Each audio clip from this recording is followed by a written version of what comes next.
The crash reconstruction expert's company is being paid for his testimony. It does look like this morning's session is getting underway. Let's listen in.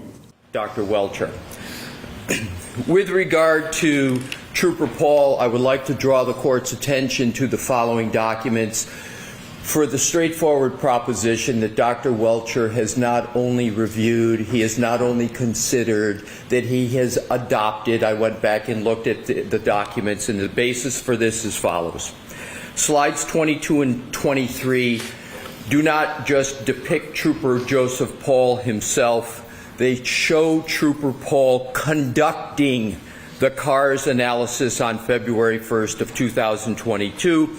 Importantly, these slides highlight the mileage odometer of 12,665, and I respectfully request the court to anchor into that odometer reading, because I'm going to show the path that that odometer reading takes through all of the documents, but I want to emphasize the start, the genesis of the odometer reading of 12,665 miles is with Trooper Paul as he conducted the CARS analysis on February 1st.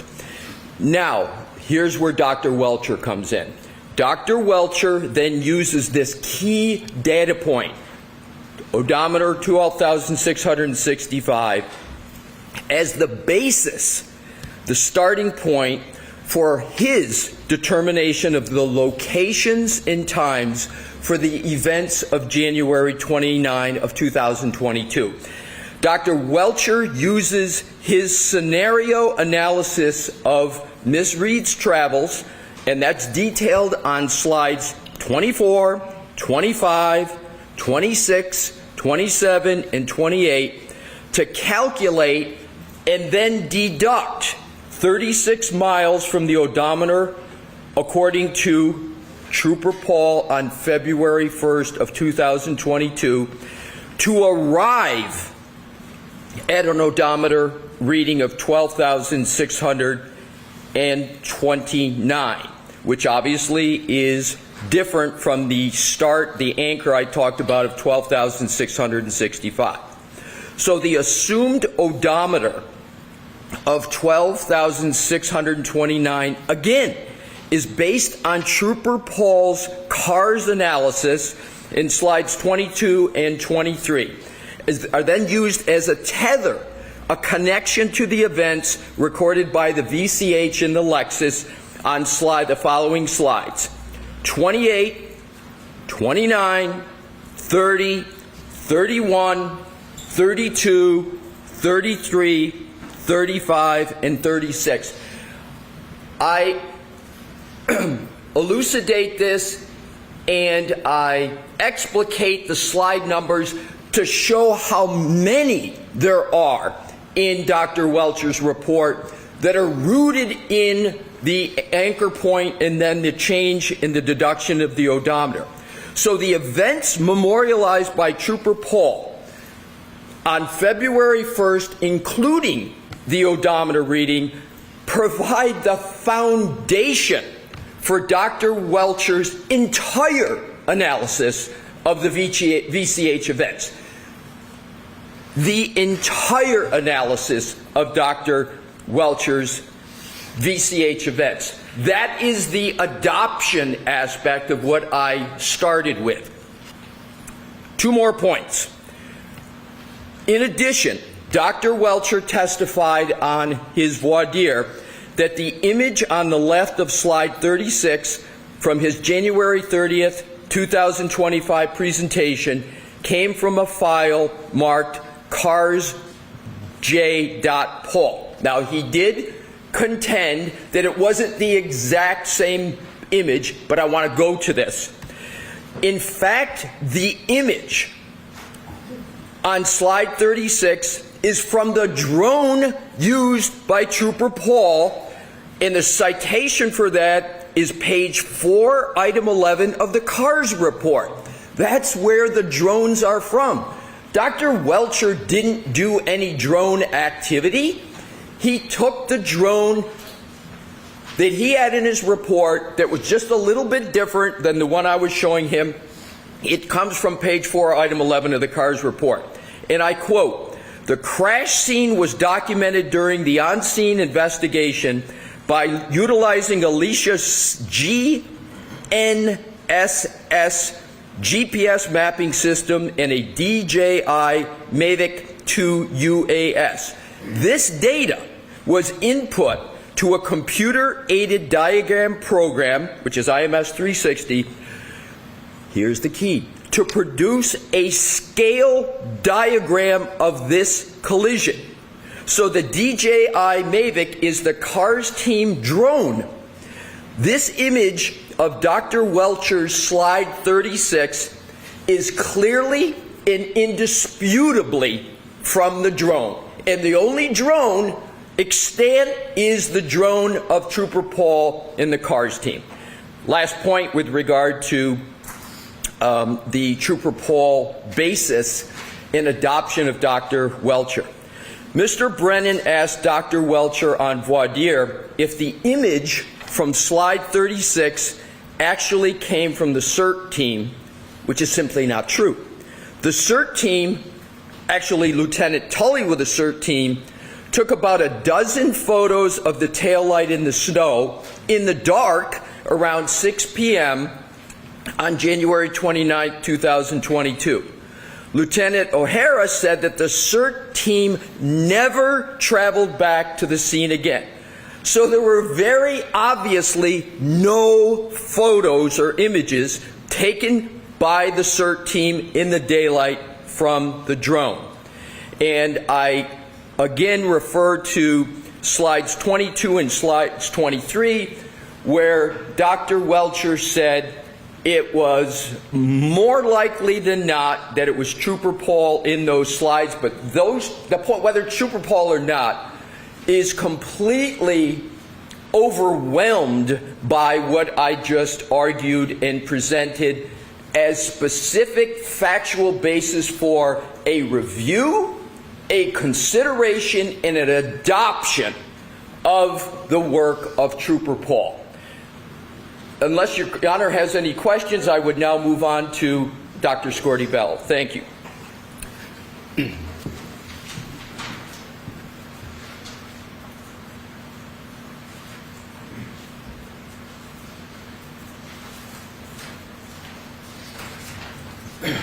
Dr. Scorti-Bello will be much shorter.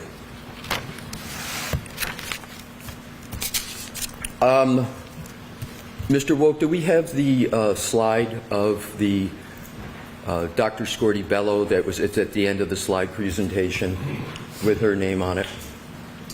The TV's off, Oh. but I have If you just give the slide number, please. 131. So it is slide 131. I almost know it verbatim, Your Honor, so I will continue if Ms. Gilman has slide or someone could turn it on.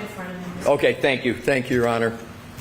So with regard to slide 31, at the very top, and this again is a slide presentation of Dr. Welcher. So up at the very top, and so Dr. Welcher admitted that he not only reviewed the autopsy report, he admitted that he not only considered the autopsy report, he admitted that he adopted it, and I'm going to put adopt in quotes, to the extent that he used it in his slide presentation, and he actually, to show the depth of those three verbs, he's got in orange highlight under final diagnosis, multiple skull fractures, base of skull, and cavallarium. He testified, obviously, about the rear wounds of Mr. O'Keefe. He testified about how he believed those wounds came about, and he cited as corroboration the highlight of multiple skull fractures, base of skull, and cavallarium. It couldn't be any more obvious his rooting in this document and reliance upon it Why else would he have it in his slide presentation? And he's got the name of Dr. Scortibello. And frankly, Your Honor, he didn't fight that whatsoever in the questioning of him. Then you go to underneath cause of death, blood impact, injuries of head, and hypothermia. He essentially repeated that on his testimony. And then if we could, Mr. Wool, just go to the right. And so you've got highlighted head, skull fracture radiating from the right occipital skull and into the right parietal bone, right and left occipital foci, and bilateral anterior foci and orbital plates. Again, the highlighted means something. He's adopting it. And lastly, that the depiction of the skull here, I believe that's Dr. Welcher's handwriting. I believe that's his green, the LR, because I've never seen this green highlighting before.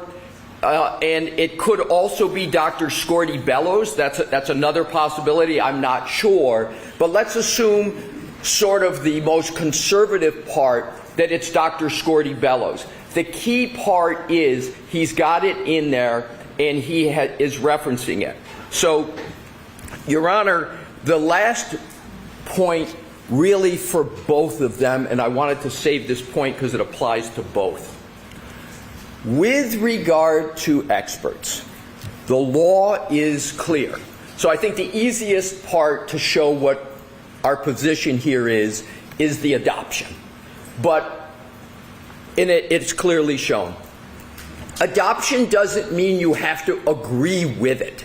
You just have to put your expert hands around it, wrestle with it, deal with it, and there is no rule of law that I'm aware of that says you can't question an expert witness unless it's something that the expert witness agrees with.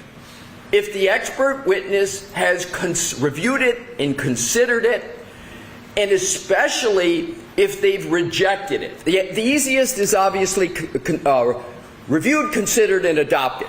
But it's certainly permissible and important to a defendant's constitutional right, Sixth Amendment to cross-examination, if an expert says or even infers, I reject this. I reject what Trooper Paul did, or I reject what Dr. Scortibello did.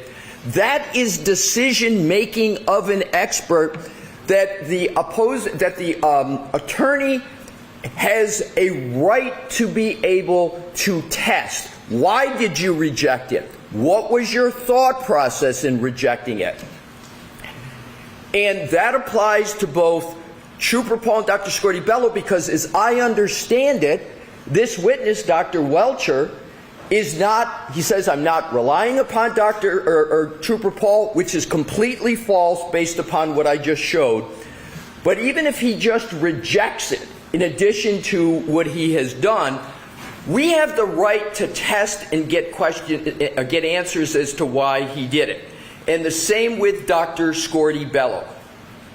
Once he goes to this level, Your Honor, I believe it's a straightforward right, especially of a defendant in a criminal trial, and especially of the stakes and the charges this high, that we get to test it. What I think, lastly, my point here, Your Honor, the Commonwealth is doing is this. The Commonwealth knows Trooper Paul and Dr. Scortibello are problematic for their theory and their narrative. Trooper Paul has got, if you work backwards from his key cycles, you end up with 1162-2, their key cycle. That ends up being not in front of 34 Fairview, but it ends up when the Lexus is in the possession of the state. That is the result of that. And that was something that was addressed square head-on in the first proceeding. We're not coming up with some fanciful ghost in the second trial.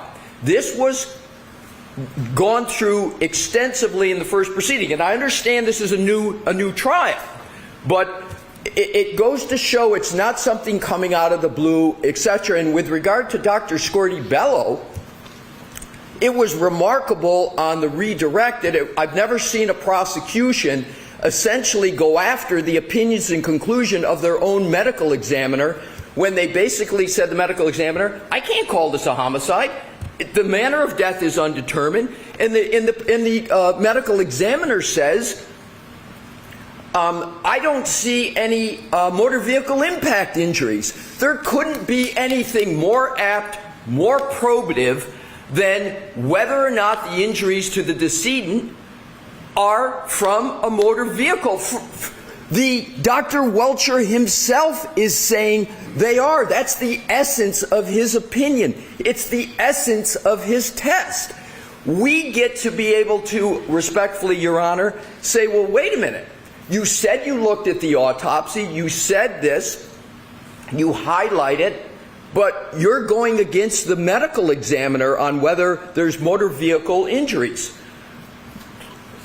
The experts can't, Your Honor, cherry pick and choose from documents. They can't use it as a shield and a sword. They can't put up, for example, Dr. Scorti-Bello's autopsy report, cherry pick things to benefit from them, and then and they did it on direct. And then all of a sudden on cross, when we want to go and test that, they say, oh, no, you can't do it. Your Honor, this whole argument is absurd. And it's antithetical to the Sixth Amendment. And even if, and this is my last point, even if this were merely a civil case, this would be routine cross-examination against the expert on the side. So in conclusion, Your Honor, I respectfully request that Ms. Reed and her team be allowed to exercise their constitutional right to cross-examination, the keystone of a defense in a criminal trial, cross-examination, and that they be able to take the shield that the prosecution is trying to put on us and be able to combat the sword that the prosecution has put forward with regard to trying to cherry pick from this information, and that we get to proceed, and we get to proceed undaunted from all the serial objections yesterday that interrupted my cross-examination. Thank you, Your Honor.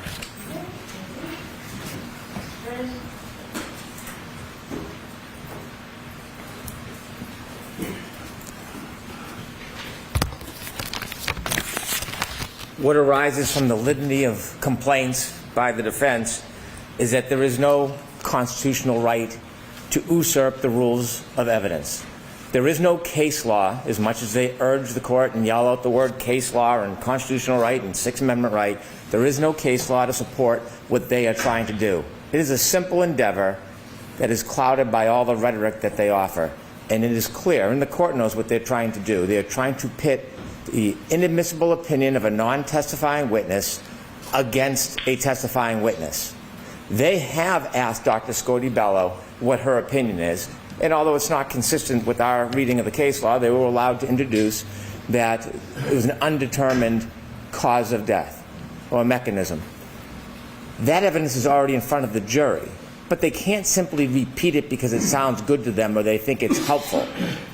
Simply because a witness uses a document or looks at it or uses part of an autopsy does not let them regurgitate an opinion that's already in evidence to try to phantom cross-examine an expert. Dr. Welcher is clear. He did not rely on Dr. Scorti-Bello's conclusion that this cause of death was undetermined. In fact, as an aside, he said, I wouldn't, because she's not qualified for that. And so this is a simple game. Let's pit one witness against the other and suggest that the Commonwealth's witnesses are inconsistent. They take it a step further. They want to relive what they think is their past success last year in this case without actually calling the witness. They want the jury to hear their perspective that a past witness had confusion in his analysis, but they don't want to call the witness. They want you to allow them to do that, not just shouting it out and have sustained objections, which has happened this entire case, but they actually want you to be able to allow them to ask Dr. Welcher these questions, which he did not rely on. We had a voir dire. He was clear. He did not rely on the analysis of Trooper Paul. He did not rely on that determination or undetermined determination by Dr. Scorti-Bello. It is that simple. They try to throw some fluff out and they throw around some documents. We have slide 22. simply because there's a suggestion that Trooper Paul might be the hand in the picture is not an anchor, it's not a tether, it's not an adoption, it's no such thing. In fact, if you look at that photograph, it was taken by Zach Clark. So by the rationale of the defense, they should now be able to ask Dr. Welcher any question they want about Zach Clark's opinions, efforts, what Zach Clark did. It is a photograph that he considered, not an opinion, not an analysis. It has nothing whatsoever to do with Dr. Welcher's analysis or opinions. In fact, the evidence is to the contrary. He came out, conducted an independent analysis, did all of the work himself, considered documents, and he was specific about what was part of his opinion and what was not. And this information was not part of his opinion. They turned to the Google map. Bit misleading. This was generated by Google. Two separate people used the same program, but when you look at the CARS report and you look at Dr. Welcher's PowerPoint, it's different. Dr. Welcher's has a map on the side, and when you look at the numbers themselves, the CAR report says minimum 36.1, maximum 38.8. Dr. Welcher's slide, 37.9, 38.1. So in no way did he adopt, anchor, tether, use as any basis. In fact, his is different and separate, as all of his analysis is. And so the portrayal of this necessity of information so they can sneak in inadmissible opinions with no witness is simply improper. There is no case law. There is no legal support for it. They cannot reach back into last year and manipulate a witness and ask him about something that he didn't rely on because it feels good or it sounds good for their case. Dr. Welcher did not rely on Trooper Paul's analysis or reports, and he did not rely on the conclusion of Dr. Scortibello of undetermined. If they want to call Trooper Paul, well, maybe they can try to do that, but Dr. Welcher is not the right witness for it. These opinions to try to do a credibility eval is a core preclusion in criminal law, a core preclusion. You cannot vouch for the credibility of another witness. You cannot comment. It's like asking, did the police officer lie when he said the light was red? It's the absolute same analysis. It just has a lot of icing on it. May I have a brief response? Very briefly, bring the jury. Start getting the jury ready, please. Your Honor, with regard to Trooper Paul, Mr. Brennan did not address 80% of the slides that I addressed that showed the basis. When he talked about the picture, making it seem like the picture is the only thing we're relying upon, there's clearly other items. But even the picture, Your Honor, the purpose of the picture is it's got the odometer reading. That's why they took the picture, and that's the tether. So the photo is completely relevant. It's not who's in it. It's the fact that that's the odometer reading they're using. Next point with regard to case law. Mr. Brennan presents none to go against the common sense law that has been there for years.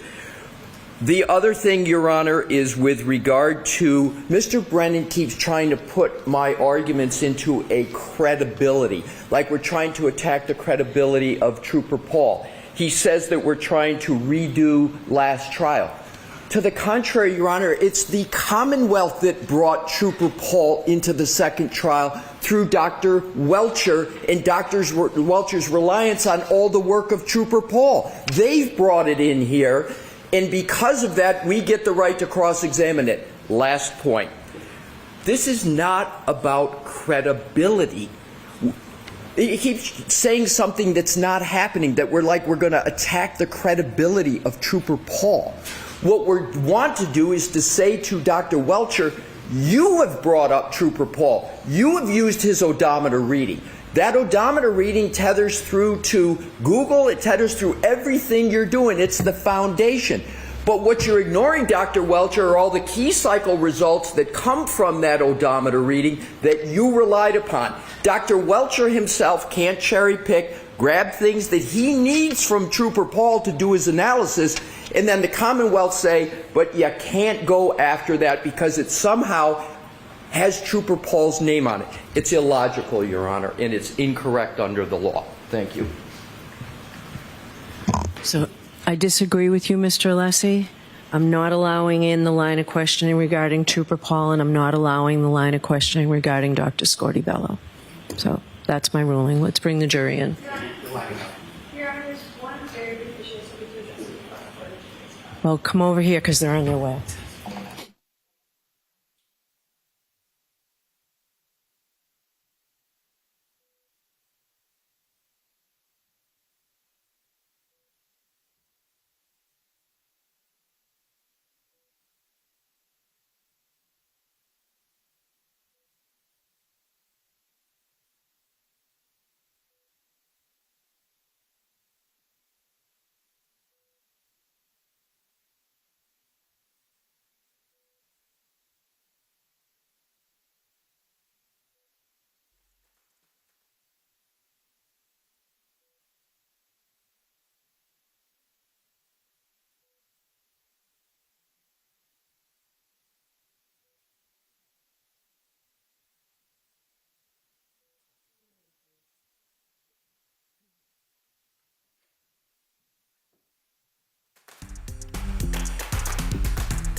All right, so we do have some showers that we're tracking this morning. Unfortunately for the South Coast, the Cape and the Islands, that's where we're seeing it steadiest. But the good news is this isn't amounting to all that much. We are left with some clouds for the day today. We have another wet Saturday in the forecast.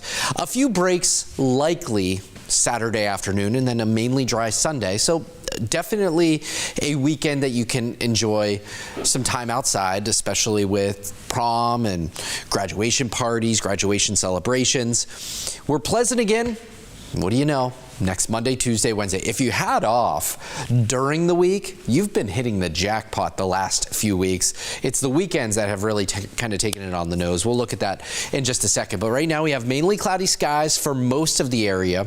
A couple of lighter showers moving through parts of the South Coast, the southeastern coastline, picking up on the scale of 1/10 of an inch to maybe 2/10 of an inch throughout this morning. This isn't amounting to all that much more than an annoyance as we start out this Thursday morning. Otherwise, we have drier air that will continue to spill in. We're going to be drying out throughout much of the day. The midday and afternoon will be dry. We're back into the 50s to near 60 degrees, 58 in Boston, 55 in Worcester, mid 50s for the southeastern coastline. Here's how it plays out with Futurecast. A couple of sprinkles possible as we go towards the next couple of hours, but by and large, we're dry. Likely seeing a few rays of sunshine to close out today around sunset, dinner time to sunset or so. Then we're seeing the clouds kind of sticking around through tomorrow morning. I do expect there to be some sunshine tomorrow. Can't rule out an isolated shower here or there, but mainly dry for our Friday. It's really Saturday that we start to see some of the showers moving in. This is paused at Saturday morning, seeing some of those light to moderate showers in place.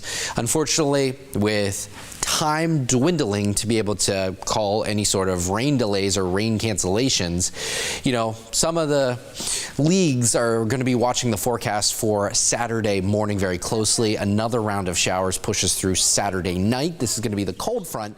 And behind this case with anyone since we left yesterday? Everyone said yes or nodded affirmatively. Were you also able to follow the instructions and refrain from doing any independent research or investigation into this case?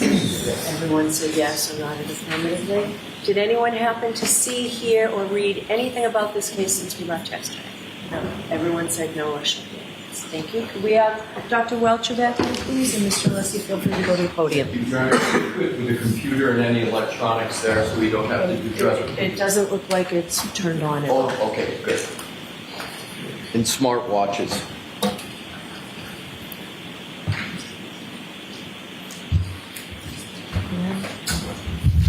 So this one.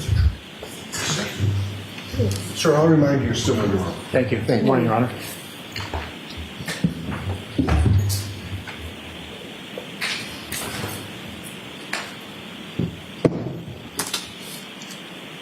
And Dr. Welch, we're going to ask you to not turn on your computer yet. Okie dokie. Thank you.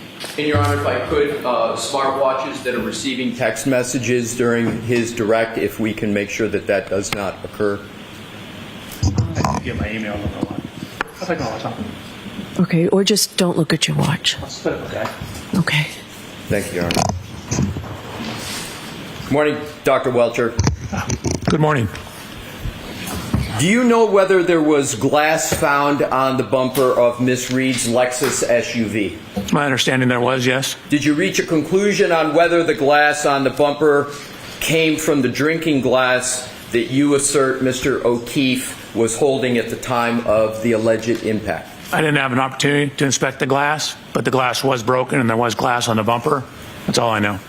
So you, as you sit here today, you have no basis to conclude that the glass on the bumper came from the glass that you depict as having been held by Mr. O'Keefe at the time of the alleged impact. Is that correct?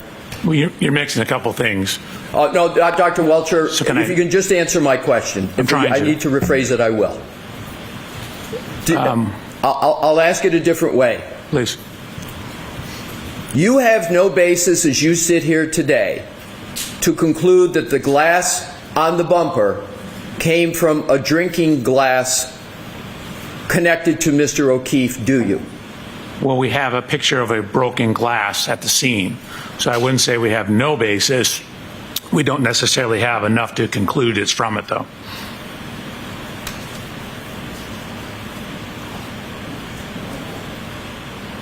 Do you had depictions in your test with Mr. O'Keefe holding a glass, correct? Correct. My question is, you have no evidence to show at all other than, and I'm talking evidence, testing information. You're saying you have no evidence that shows that the glass on the bumper is not the same glass as you showed on your slides as being found supposedly at the scene. You have no test evidence that that's the same glass, do you? So again, the one I have at my testing obviously was not the same glass. We have pictures of a broken bar glass in the snow near where Mr. O'Keefe's body was. We have glass fragments on the rear of the bumper. That's the extent of my knowledge on the correlation between those two. So, you said you reviewed the reports and testimonies of various Commonwealth representatives, correct? That's in your report. Correct. In the initial. In the initial, right, correct. And some of those reports included forensic scientists who work for the Massachusetts State Police, correct? I believe that's correct. And you put those in your report as documents that you reviewed, correct? Correct. And as you sit here today, it's your testimony, you don't know whether in any of the reports of the Massachusetts State Police there is an answer to the question of whether there's any connection at all between the glass found in the snow and the glass on the bumper. I recall it being inconclusive. Oh, so you recall that the testing was inconclusive? I don't remember what testing they did, but for example, when they put the taillight fragments back together, they were able to deduce that the fragments were from the taillight. I don't think they attempted to do that with the glass. Assume that there has been testing of the glass on the bumper, and assume that that testing conclusively determines that the glass on the bumper is not the glass that was found in the snow. Okay. Assume that. Okay. How would that affect your analysis? I'd want to know where the glass came from, but we still have a whole bunch of other elements. So I don't think it would affect the end results. So would it have any part in your analysis with my assumption that the glass on the bumper is not the glass that's associated with the broken glass that was supposedly found in the snow? Yes, I mean, we always want to have as much answers or as many answers as possible. So I would want to know if we could figure out where it came from. And wouldn't the fact, assuming that the test results show there's no connection, meaning the glass on the bumper is different from the glass in the snow, wouldn't that be contrary to your theory of what happened in some way? It depends on when the glass was actually broken. The glass was in his hand, at least that's the testimonial evidence I have seen. So it depends on whether it's broken from contact with the rear of the vehicle or broken with contact on the ground. Assume that the glass on the bumper is not the glass that was found in the snowbank. Doesn't that, at least in part, contradict your hypothesis as to whether there was contact by the Lexus with Mr. O'Keefe at 34 Fairview? So if you recall all my slides, nowhere did we discuss that in my slides. So no, it wouldn't contradict it. I would want to know where that glass came from. But you didn't seek that information, did you, sir, in your analysis to determine where the glass came from? Well, of course I did. I read the reports about it. But you sit here and you say you don't know the answer. There's steps you could have taken to get that answer quite easily. Couldn't you have, sir? Not me. That's a material science expert. You've been communicating with Lieutenant Tully, haven't you? Correct. You couldn't have asked Lieutenant Tully that question? To my knowledge, he's not a material science expert. But could he have told you the result of testing on that glass on the bumper and whether it was any way associated with the glass found in the snow? Wouldn't that have been an easy question to ask him? Just, has there been testing, and if so, what's the results? Yes, but my knowledge from reading the reports was it was inconclusive. But you didn't read all of the reports, did you, sir? Apparently not. Let's turn to another topic, laser scans. Part of your analysis involved conducting laser scans of portions of 1 Meadows Avenue, the house of Mr. O'Keefe, correct? Correct.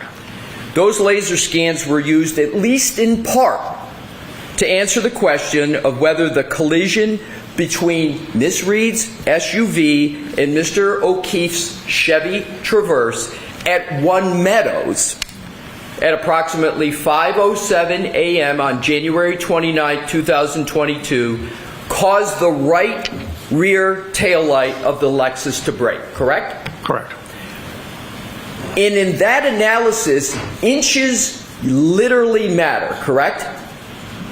You want to get it as accurate as possible. And the reason why inches matter is because, and we're going to get to this, you try, and you did it in your slide presentation on direct, you tried to see whether the Lexus lined up with the Traverse such that there could be a break of the taillight. That was part of your analysis, correct? So the main part of the photogrammetry was to determine the speeds and the angles and the degree of overlap on the vehicles. And then we also looked at the damage from the video, or actually it's just where the snow was knocked off the rear of the Chevy Traverse, and document the height of that. You said the main part.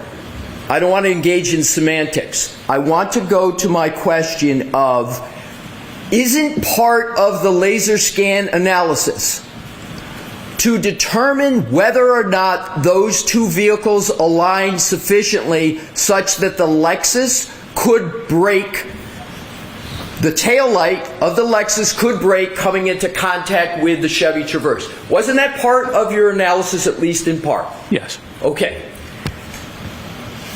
And in that analysis, inches literally matter, correct? It can, depending on which way you're going inches.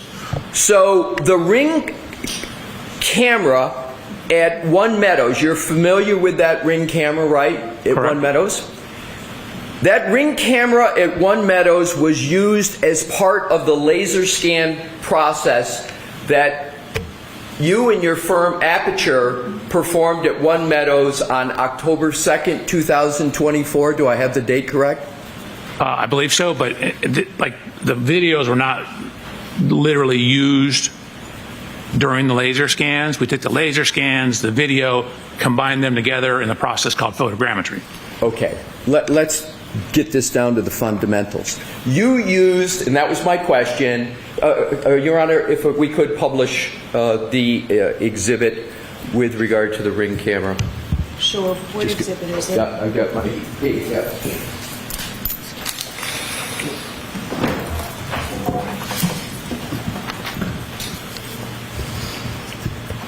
Dr. Welcher, you recognize that Ring camera as being at 1 Meadows. You discussed it, as a matter of fact, on your direct testimony, correct? Yes. Now, that Ring camera was utilized as part of your laser scan process, correct? It was used. So you're confusing laser scan and photogrammetry. The video, the laser scanners are together used in the photogrammetry. The camera and the laser scans are not used necessarily with each other. Was that Ring camera used for any part of your work? Absolutely, the photogrammetry. I just need to be able to finish my question, sir. Was that sorry. Ring camera used for any part of your work at One Meadows on October 2nd, 2024? Yes. And it was used for what purpose? In the photogrammetric process, to establish the position and dimensions of various things in the video. So then we could go back and overlay the vehicles and track the tracks in the snow, as well as look at the damage to the vehicles. Right. So this was used to, as a basis, not the only one, to establish dimensions of the other work that was done in analysis at One Meadows, correct? Correct. You can take that down, Mr. Woke. You know that the Ring camera at One Meadows, in existence when Aperture did the work on October 2nd, 2024, was different than the Ring camera that was in existence on January 29th of 2022, the date where you went through to see if those two vehicles align. Is that correct? The cameras are different. That is correct. And you know that the cameras are different, and you knew that as part of your analysis, correct? Correct. Did you document the differences between the two cameras as part of any work performed at One Meadows? Yes. And did you measure any differences there might have been between the location of the newer Ring camera from the older one that was in existence on January 29th of 2022? No. What we did is use the current Ring camera in conjunction with the old Ring camera, and with the laser scans, we're able to, again, map the points onto the scene. That's why I showed you the report from the photogrammetry software that reported our error. Sir, my question was just measurement, not your process. Oh. Did you measure the difference I don't believe so. between where the old camera was and where the new camera was? No, it was angled slightly more to the right, though. How would you know that if you were not retained on January 29th of 2022? How would you know where the original angles were? Because when you look at the first camera, the one on January 22nd, it's here. The new one is slightly over to the right. That's an eyeball approximation analysis. That's not a measurement, correct? Well, I don't know that we actually measured it, but we accounted for it and corrected for it. But you can see, for example, what the original one shows, for example, to the left-hand side, compared to what the new one shows to the left-hand side, and it's angled more to the right. Sir, you have experience with Ring cameras, correct? I do. And I think a lot of members of the public have experience with Ring cameras.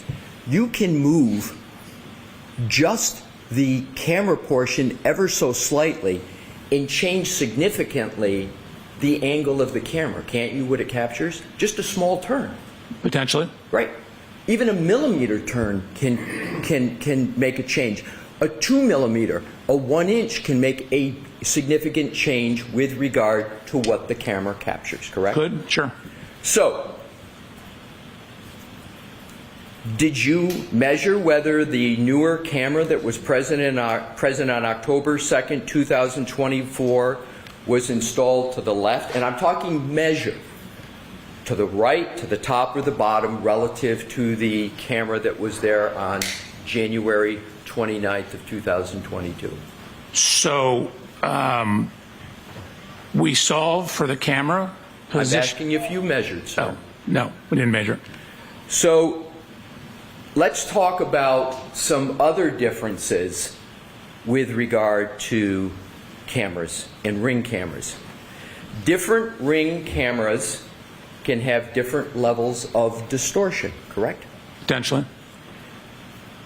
Cameras, well, are you saying that all Ring cameras have the same level of distortion? No, But again, they're mass produced, so you could have some that have the same exact distortion.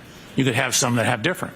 And you don't know the comparative distortion between what I'm just going to now refer to as the old Ring camera that was there January 29, 2022, and the camera that you saw on October 2024, which I'll refer to the new camera. You don't know the difference in the distortion between those cameras as you sit here today, do you? So we know enough information that if the distortions had been different, our errors would have been too high. And so the fact that our errors are within acceptable, or what's called an RMS error, we know that the distortions are similar enough to give us accurate measurements. Sir, that is speculation. That is not data. That is not a measurement. You didn't measure the distortion, sir, did you? If the cameras, you didn't have the old camera to do it. We didn't, but we had images from the old camera. And then when we get images from the new camera and solve those camera properties and then overlay data from the old images to the new images with the point clouds, if that distortion is too great, we will have too high of errors in our project, which is why I showed the error report from the photogrammetry process to show that we have checked for that and documented that our errors are in acceptable range so that we have confidence in our results. You do not have information from the manufacturer of Ring. You didn't present it, and you don't have it, as to what is the acceptable level of distortion for the analysis that you did, do you, sir? The You have that from Ring. I don't have it for Ring, but I don't need it from Ring. So now let's go to, if cameras have different levels of distortion, that would change the analysis in reconciling the difference between their angles. That's a pretty straightforward proposition, sir, wouldn't it? So it depends on how much difference it is, but we have accounted for that. With which model of the Ring camera was present at One Meadows on January 29, 2022? Which model? I don't know. I'd have to go look through the data. Do you believe I'm not going to take up the time to have you look, but do you really believe you've got the model of the Ring camera that was in existence on January 29th of 2022? I don't know. I You need to didn't look present through it the in your direct testimony, did you, sir? I did not. So do you have the model of the Ring camera that was present at One Meadows on October 2nd, 2024? No. So you don't have even the model for either one of them? Nope, but we have videos from both of them and scans of the scene. So now let's talk about another aspect of Ring cameras. They have mechanisms, as I was talking about earlier, that allow the user to adjust the camera angle, correct? Correct. And do you know whether there was a difference in the camera angle between the two cameras? Yes, as we already discussed, there was a slight difference in the But angles. you don't have a measurement of that, right, sir? Correct. Okay. But we accounted for it. So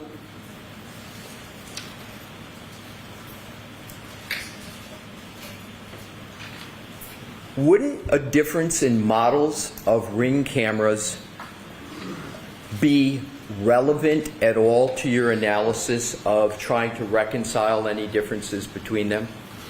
So if you have video from both of them and you have laser scans with three-dimensional geometry of the scene, you can go in, and it's called a reverse camera analysis, and solve for the distortion properties.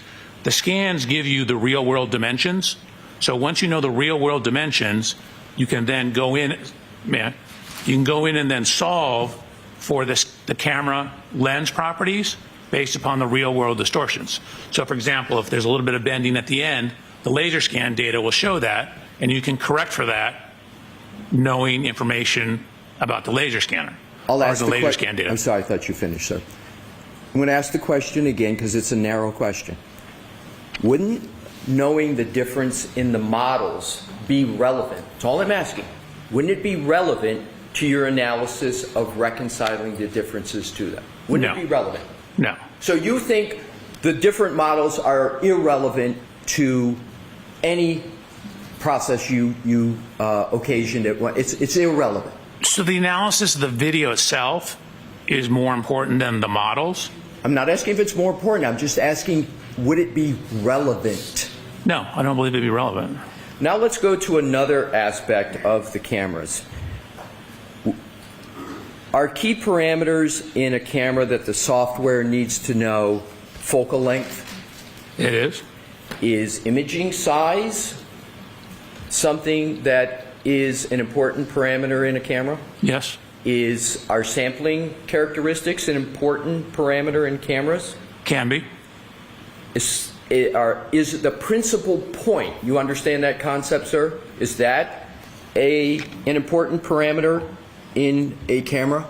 Define how you're using principal point. Sure. A principal point of an image is the point where a camera's direct line of sight, called, as you may know, the optical axis, intersects the image plane. Does that sound familiar? Mm-hmm. So isn't that the image's mathematical center, the principal point? More or less, yes.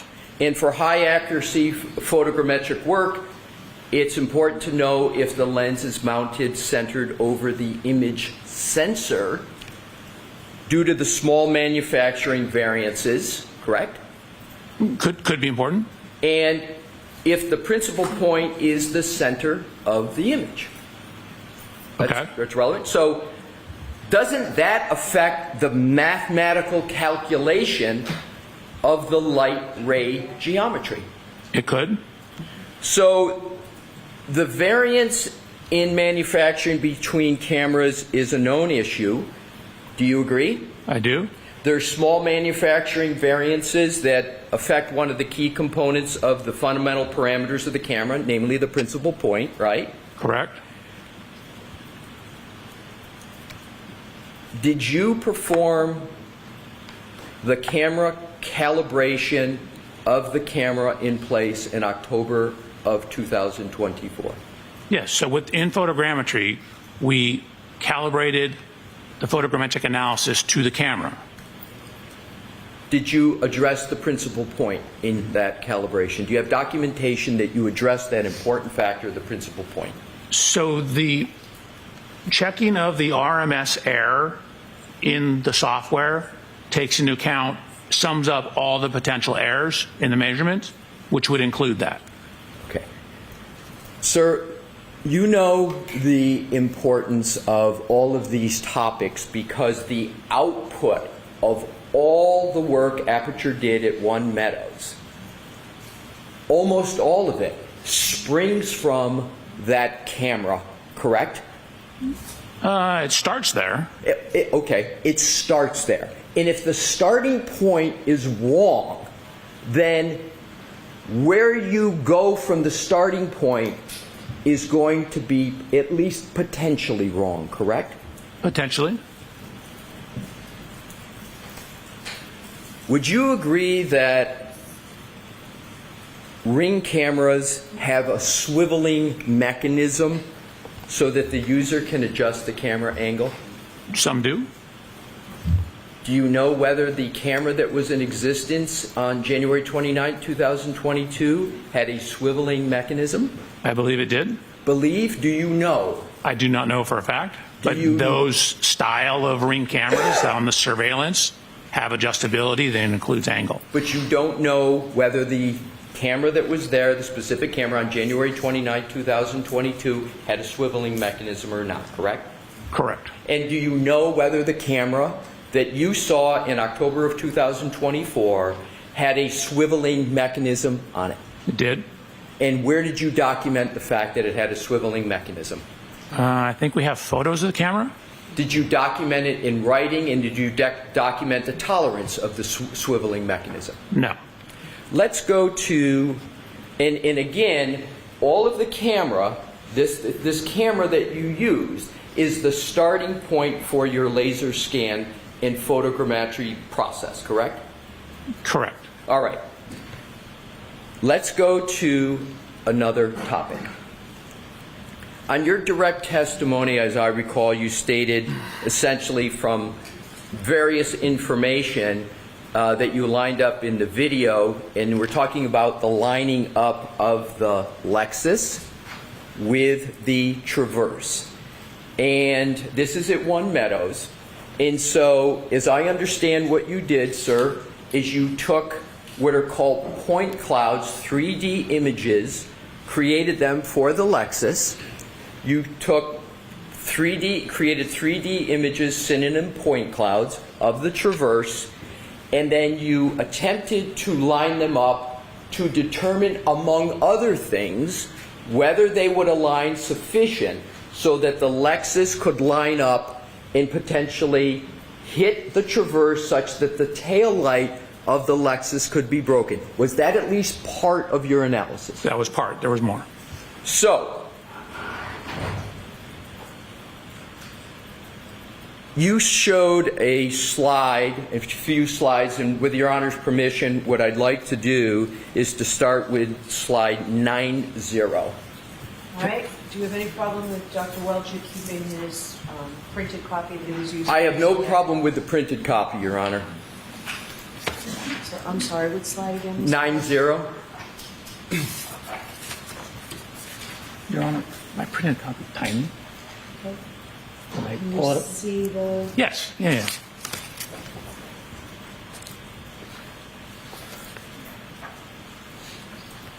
Does that slide that's part of your presentation depict a view from the top of the Lexus on the right and the Chevy Traverse on the left? Correct.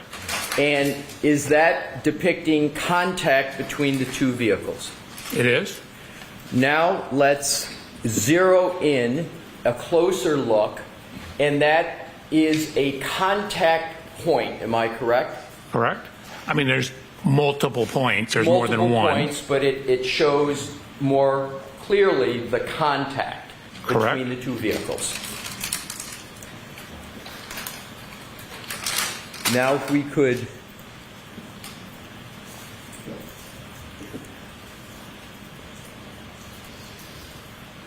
the next, and that is number 91, Mr. Wolk. So, Your Honor, 91. I think these are just going to go in order for a few, and I'll keep announcing them. So, this is 91, same vehicles, just a different viewpoint. Is that correct, Dr. Welcher? Correct. This and the next slide. I just want to stay I know. with this one. I just Hold on a asked the second. question, does it show the contact? Right. So go ahead and answer now. This slide and all the other slides, we're trying to show the angle of contact, but because it's two-dimensional image, you're losing some perspective. For example, here you're seeing the chrome piece on Mr. O'Keefe's Chevrolet, which is on the right. You're seeing it obviously behind where the Lexus is. So we were trying to show it at a whole bunch of different angles to try and illustrate the degree of closeness or lack thereof. Alrighty. So, Thank you. is it correct that on your direct examination you said in sum and substance, we looked at the degree of overlap and there's only about a 2 to 3 millimeters of overlap between the vehicles? Is that what you recall saying on direct? That is correct. And that you stated that supposed 2 to 3 millimeters of overlap was insufficient to cause the tail light of the Lexus to contact the rear of the Chevrolet. Do you recall saying that? That's correct. Now, I would like you to look at that. This is from your slide presentation.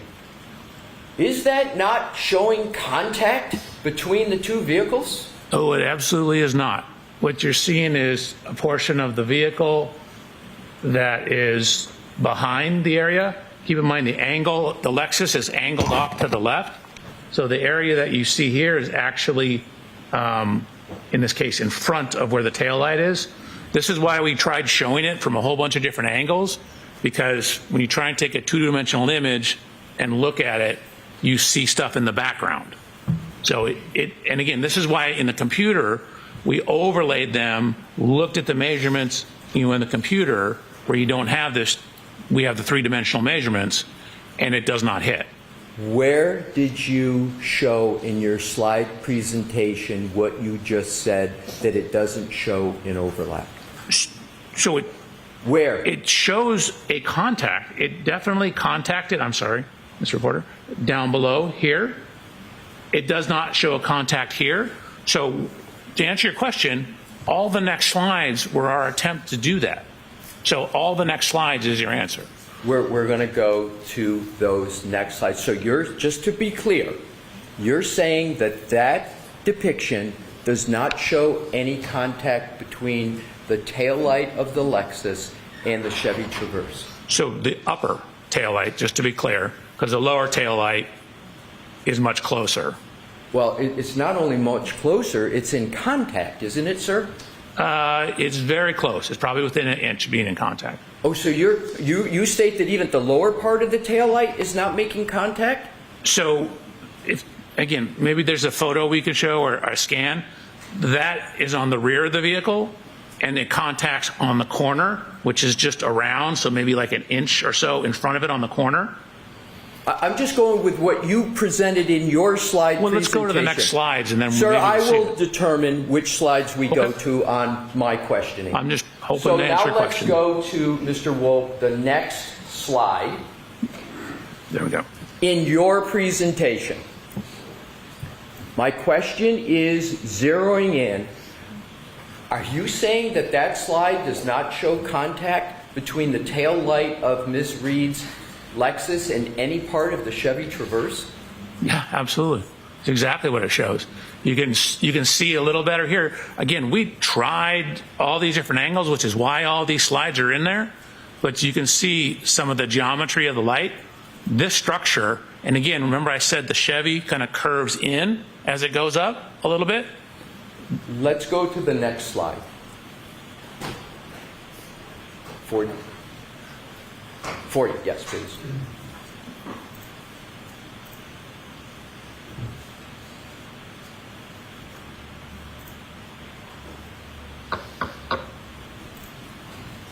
Is it working?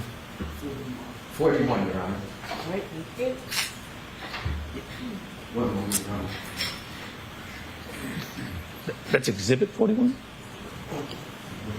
No, as a question, because that's not my slides.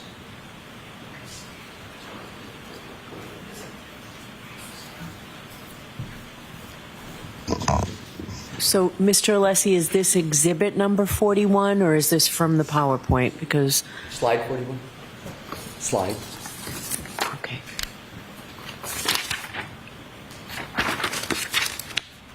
Yes.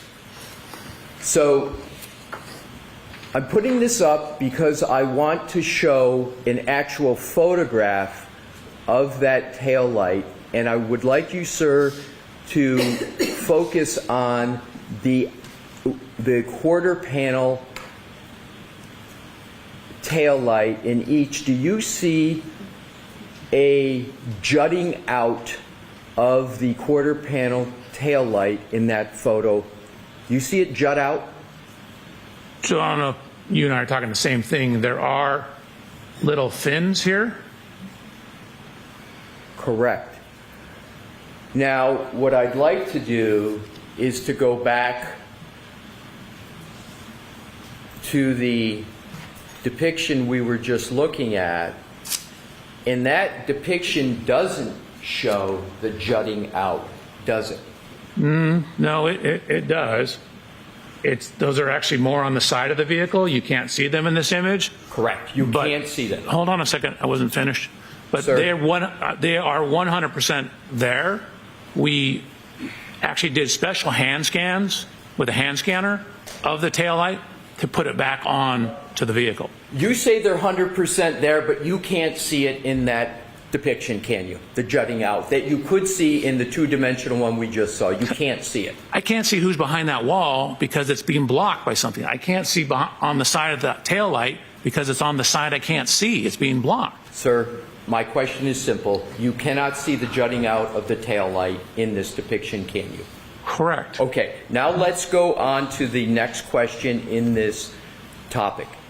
You could have easily solved what you consider to be the issues you had with trying to show it lining up, couldn't you, sir? You had an easy solution for that. I took the best solution. I'm not sure what you're referring to. You had 3D images, correct? I did. You could have shown and measured 3D images to get almost the exact contact point and almost the exact dimensions if you had just used the 3D images that you had available to you. Isn't that correct? That's exactly what we did. When I went through the video analysis, I showed you how we overlaid the point clouds, the 3D scans, on top of each vehicle. So we took the, we took Sir, the vehicles. please don't interrupt. Hold on. Your Honor, he keeps referencing my hand and saying I'm doing something when I'm not, and I think that's distracting to the jury. So, I'm not interrupting him. Hold on. Let the witness answer the question. I'm just holding my hand like this, Your Honor. He keeps saying that I'm doing something. Mr. Lessie, please. All right. Go ahead, finish the answer, Dr. Walker. Again, in the photogrammetric analysis, I showed the video. I showed how we overlaid the point cloud on top of the video. That proves that the way we solved it, correct camera characteristics, matches. Otherwise, that would be distorted. We overlaid the scans of the Lexus into the photogrammetric analysis. We overlaid the scans of the scene into the photogrammetric analysis. We overlaid all that stuff into the analysis. We did exactly what you're suggesting. You could have easily addressed this issue by the following. If you really believe there was no contact or not sufficient contact, you could have produced a graphic that shows a gap between the two vehicles. A graphic, couldn't you? That's not a graphic. What is that? Sir, I get to ask the questions, and you are to answer them subject to the judge's ruling. So my question is, couldn't you have created a graphic that would have better shown the issue that you are creating or talking about today? That's my question. Couldn't you have created a graphic? We did. We created a whole bunch of graphics. You called what we just saw a graphic? Yes. Well, if there's a gap, why isn't there then something that shows a clear gap? Because when you have the angulation of the vehicles, you have perspective. When you're looking at it, even if you do a top down, you see everything projected onto a single flat plane. So you can't tell the height of things. So when you see things in this dimension, you can't necessarily see depth of things. So you lose in two-dimensional images, you lose one dimension depending on which way you're looking. That's why I showed it from all these different angles to try and show exactly what you're saying. We had graphics to do that. 3D images allow you to show perspectives for 360 degrees, correct? Is that correct? That is correct.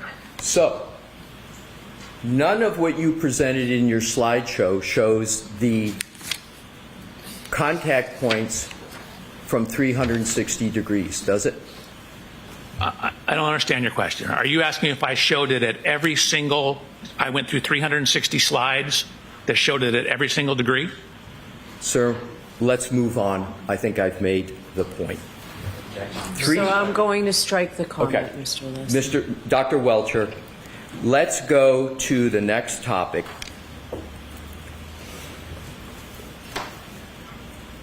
And keep with these two depictions.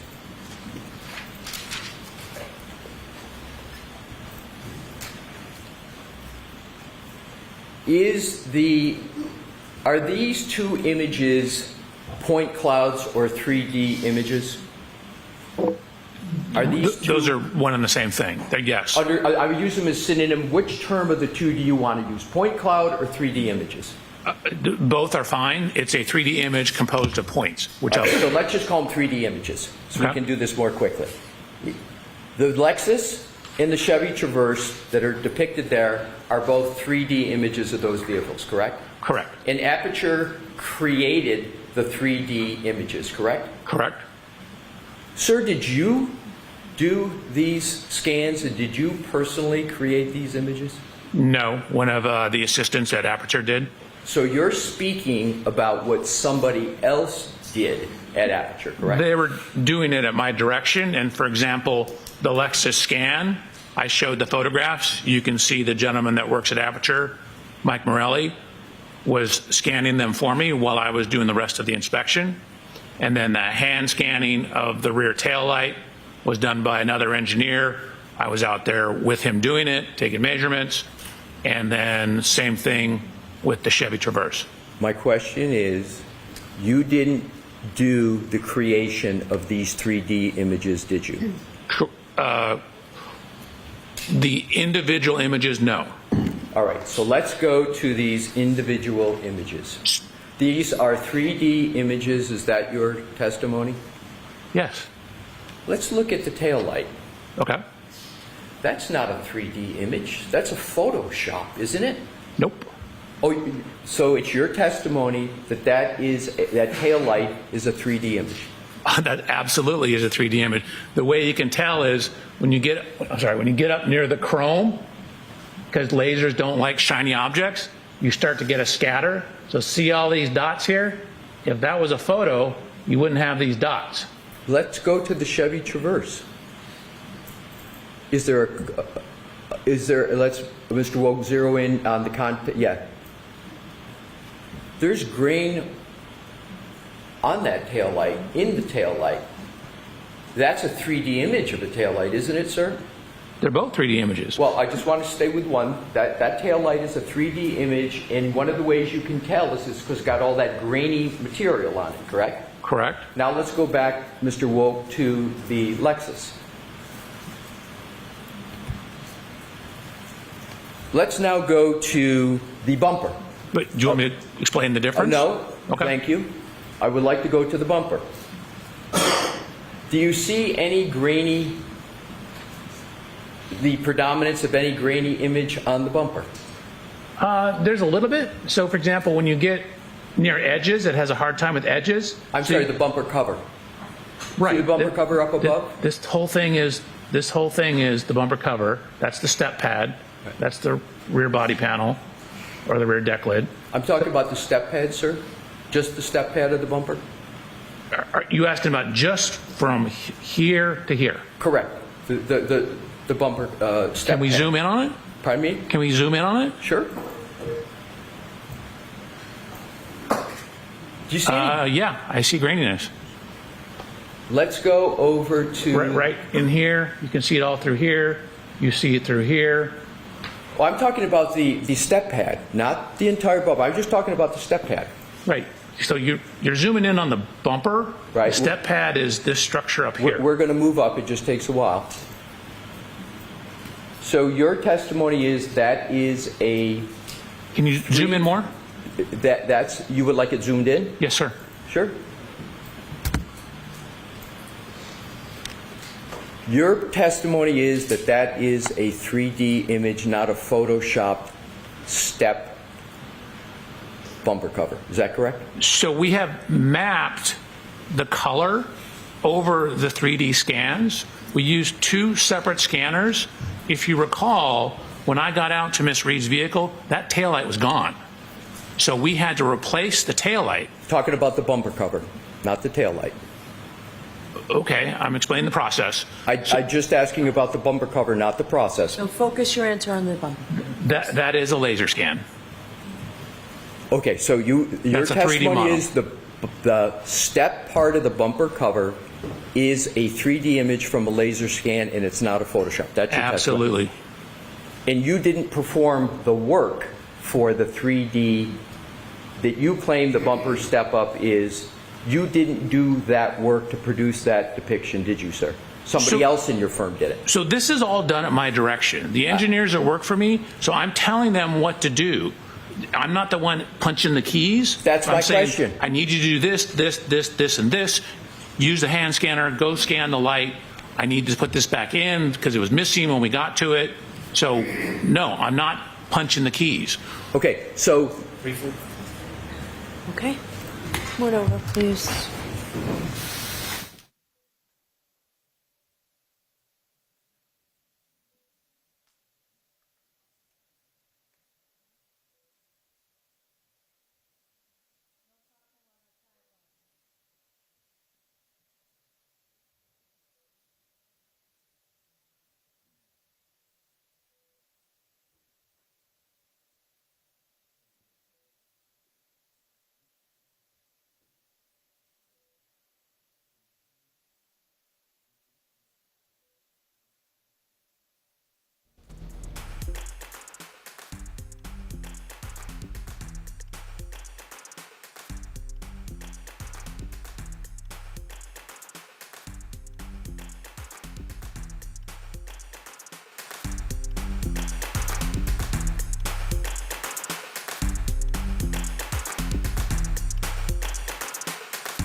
With regard to, no, we don't need him back up, Mr. Wolf.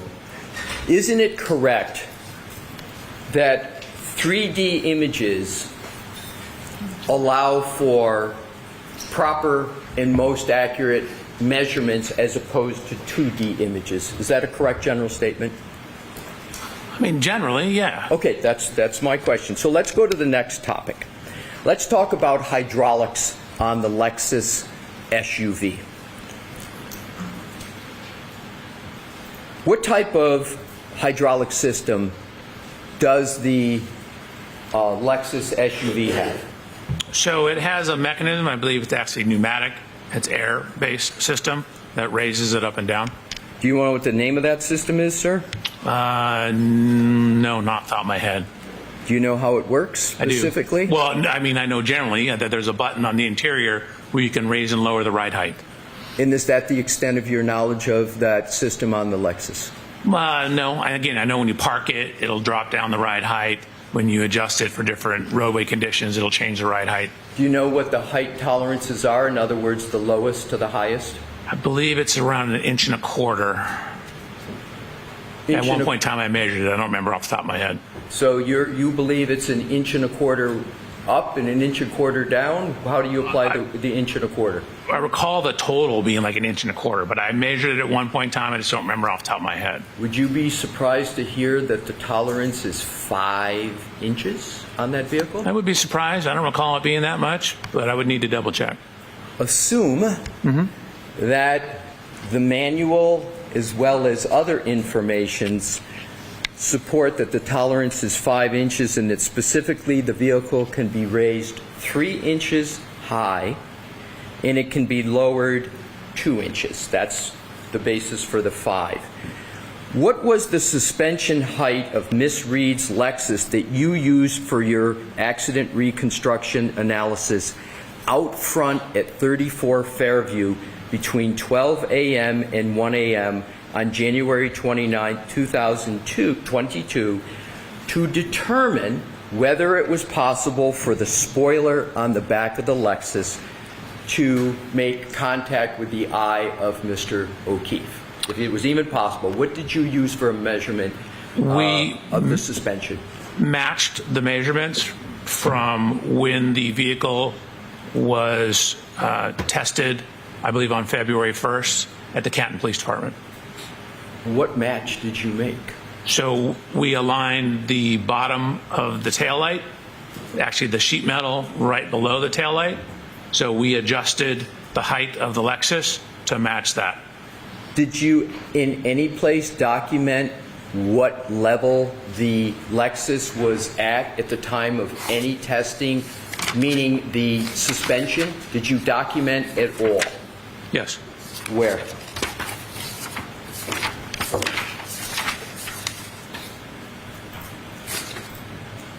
Slide 107. Can we have slide 107, Mr. Wolf?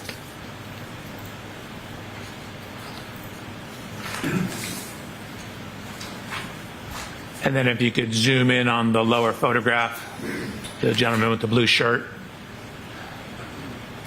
Zoom in a little more, please.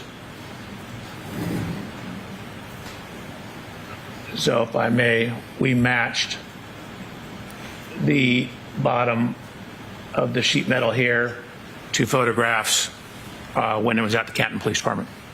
Sir, my question is, where did you document whether the suspension was at 0, whether it was +3 or -2? Where did you document that? Right here. And what are the numbers of the documentation of that? I don't know. We were matching the photos. So I don't care what the numbers are. I care that the height is the same. Okay. So I just heard you say, if I heard correctly, you don't care what the suspension is at. Is that your testimony? No, I don't care what the suspension number is as long as the heights match. I understand. I understand. So what was the suspension height of Miss Reed's Lexus at 5:07 a.m. on January 29, 2022, while at One Meadows and colliding with the Chevy Traverse. What was the suspension height then? We assumed it was the same as when it was at the Canton Police Department. Exactly. You assumed, but there's no measurement like was just on that depiction. There was no note that said, okay, we're doing this very important and inches sensitive measurements to see whether the tail light on the Lexus makes contact with the Traverse, but there's no measurement and no documentation of what the suspension height was at One Meadows, correct? So we took the closest measurement in time to the One Meadows event, which is when it was at the Canton Police Department. That was the best information we had. Well, that information isn't very good because the vehicle had to go from Canton to One Meadows, and when the vehicle drives, the way the suspension system works, it's automatic. When you go above 20 miles an hour, the suspension comes up, and when you turn off the vehicle, it goes down so you can get out easier. So it would be improper to assume that the suspension at One Meadows would be the same at another location. That's the only, sorry. Was there an objection? Yeah. Go ahead and answer, please. That's the extent of the information we had. We had it when it was at the Canton Police Department. We matched that height. Sorry, sir. I understand. But actually, you brought up a good point. It's going so slow when it's backing up that it wouldn't raise up. So the static position when it's backing up would be the static position. But it wouldn't be going in back up from the Canton Police Department to One Meadows. It wouldn't be going back up when it's going in other locations, sir, right? It would be driving forward. It had to get from point A to point B. Right, but as you pointed out, when you turn it off, it drops down, and then you turn it on, and then once you go above 20, as you indicated, it goes up. But when she's backing up, she never goes more than a couple miles an hour. So it's going to be at the same position as when you start, which is approximately the same position when it's off at the Canton Police Department a couple days later. Do you know whether the suspension system locks when there is testing of the infotainment system? Whether the suspensions, I don't know. Okay. Let's go on to the next topic. You're aware of the vehicle control... Excuse me, Your Honor.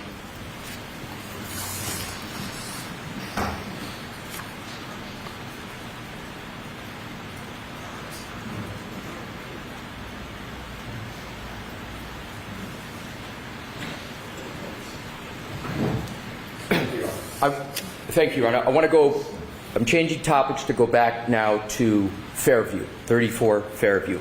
You don't know what the suspension ride height at 34 Fairview was on January 29th of 2022, do you? Correct. So therefore, if you don't know what the suspension height was, because of course you weren't there on January 29, 2022.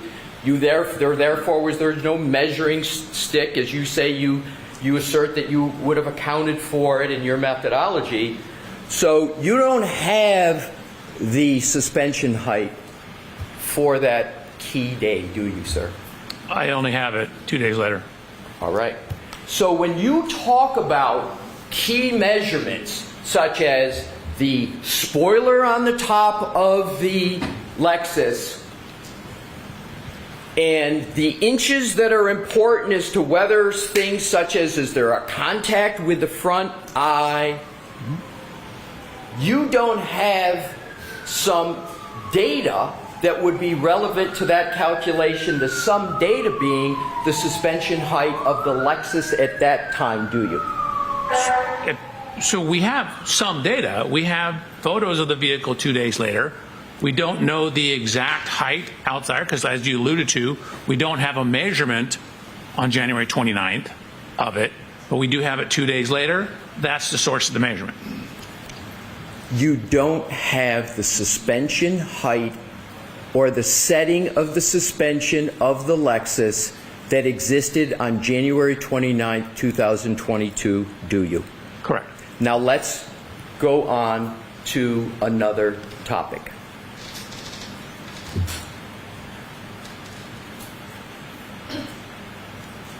Within the 34 Fairview on January 29th of 2022, I'm not going to go over them, but you asserted various measurements, height, width, with regard to the Lexus, correct? It wasn't just for the spoiler at the top, correct?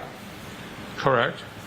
And for all those other measurements that you talked about, you did not have the suspension height and the suspension setting of the hydraulic system of the Lexus on January 29th, 2022, did you?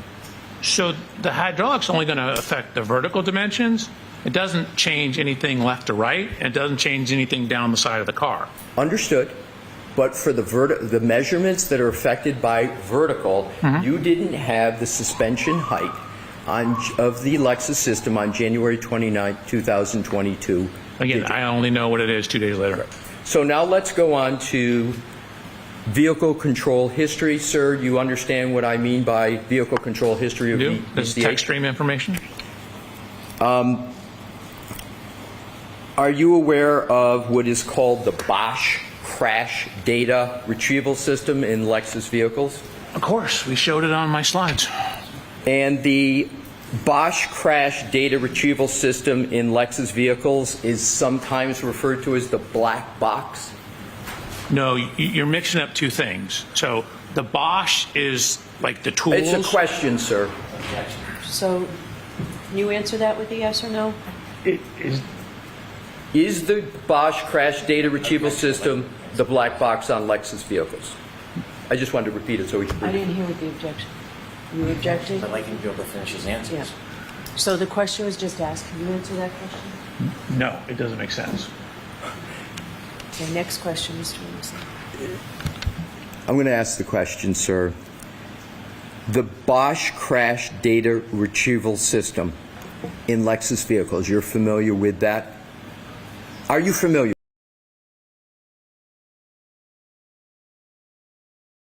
Data retrieval system? No. Have you read the report of Trooper Paul, Yes. the May 2023? Does that report not use the exact words posh? Let me ask you, do you recall? Sustained. The objection sustained. Let's go to the VCH system in Lexus. Is the VCH system intended by Lexus as a diagnostic tool for their Lexus technicians to assist in vehicle repair and maintenance? Is that what that is created for? That's their stated purpose. Right. And is a synonym for VCH TechStream? Sort of. TechStream, similar, like Bosch is the hardware and software to access the black box data. TechStream is the software to access, for example, the pre-collision system, the PCS system, and the VCH, which is the vehicle control history. So TechStream which does a lot of other stuff, but does access that information. You just mentioned Bosch, didn't you, sir? So Bosch is not in the Lexus. You use Bosch stuff sold by Bosch, Bosch software and hardware, and you walk up to the Lexus with all the Bosch stuff and plug it in and download the event data recorder, the EDR, the black box. That was my problem. There is no Bosch stuff in the Lexus. I understand, sir. That was going to be the question that I was trying to get to, but you've explained it, so I don't have to answer the question. Let's go to the VCH database. That you say the stated purpose is to assist technicians at Lexus in vehicle repair and maintenance. So I didn't say that was a stated purpose. I'm saying that's what Lexus or Toyota says is a stated purpose. It's being used in litigation all the time. All I know is that's what Lexus and Toyota says, but again, it came about right when we started seeing all the sudden accelerations in the Toyota vehicles. So my question is Is the VCH database specific to Toyota and Lexus vehicles? So it's not a database, it's software. Is the software specific to Lexus and Toyota, the VCH? Those particular acronyms are, yes.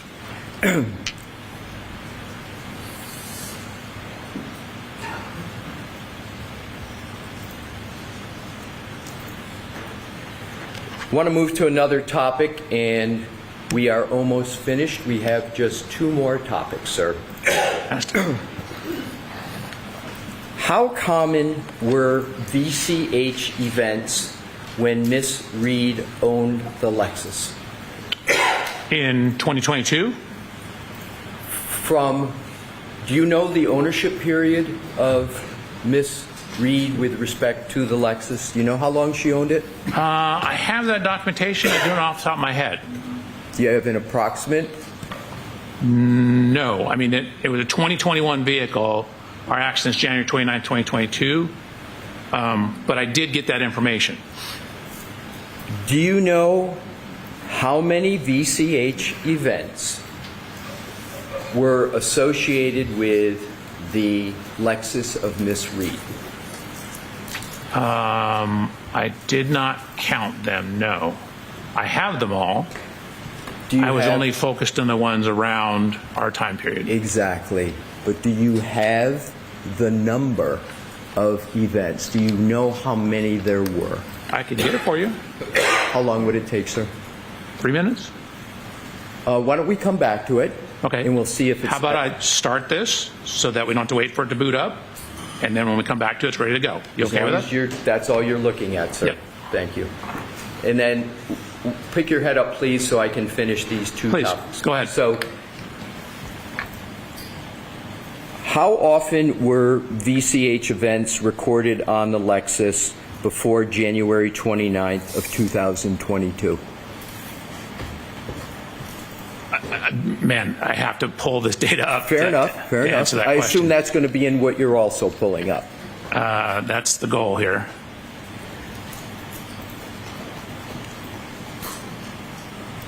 Would the number be about 15? Does that sound right to you? Let's see. 1, 2.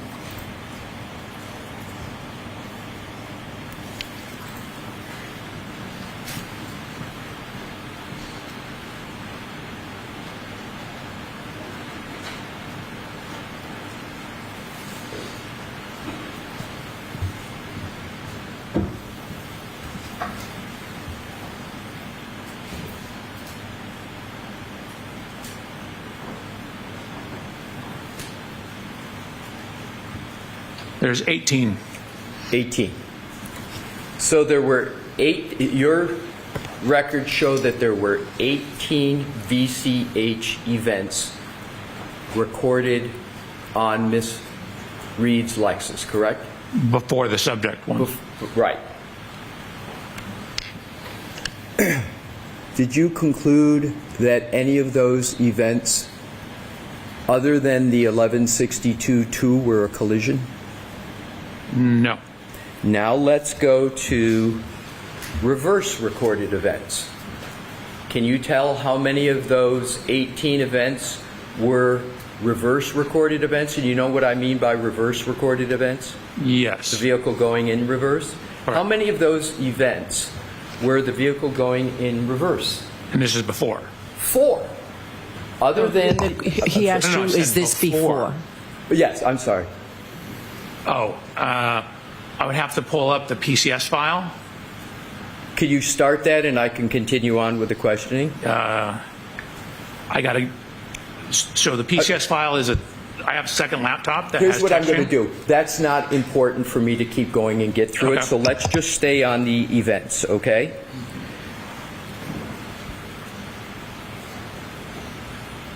Only one of all of those events, those 18, are you concluding that there was a collision associated with them, correct? Just one. No. All those 18 are before.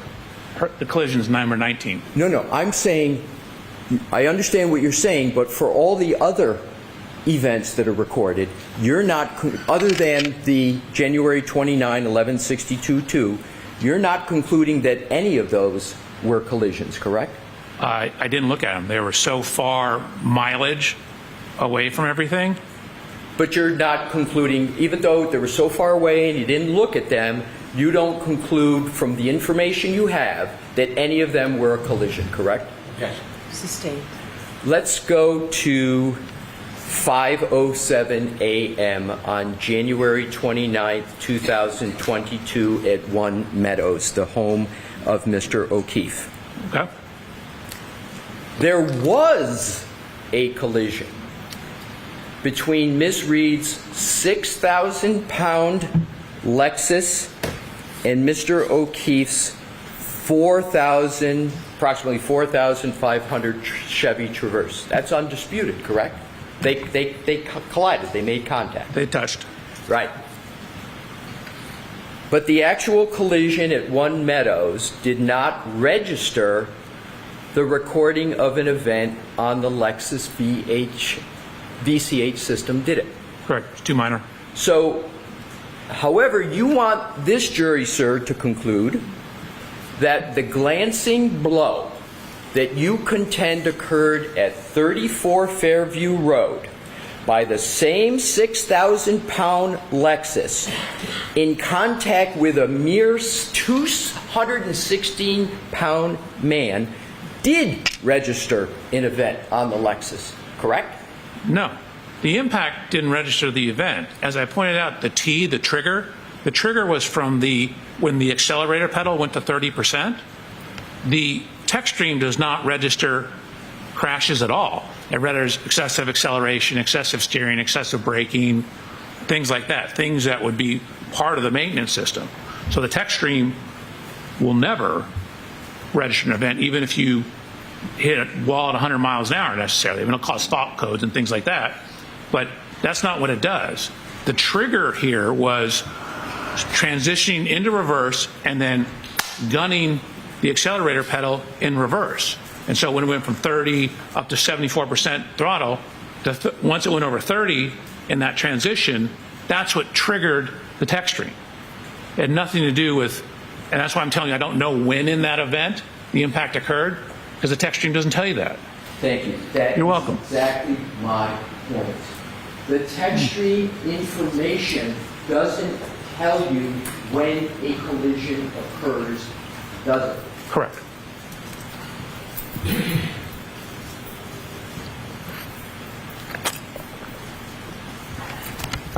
That's all the questions I have at this time, Your Honor. All right. Why don't we take our morning recess, James?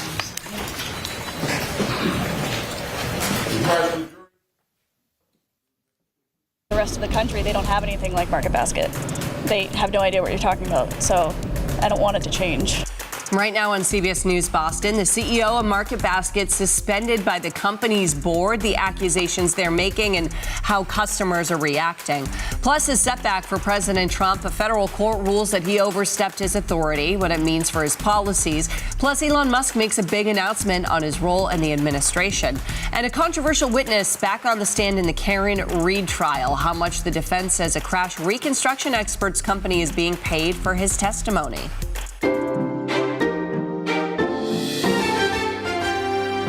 Now, streaming on CBS News Boston.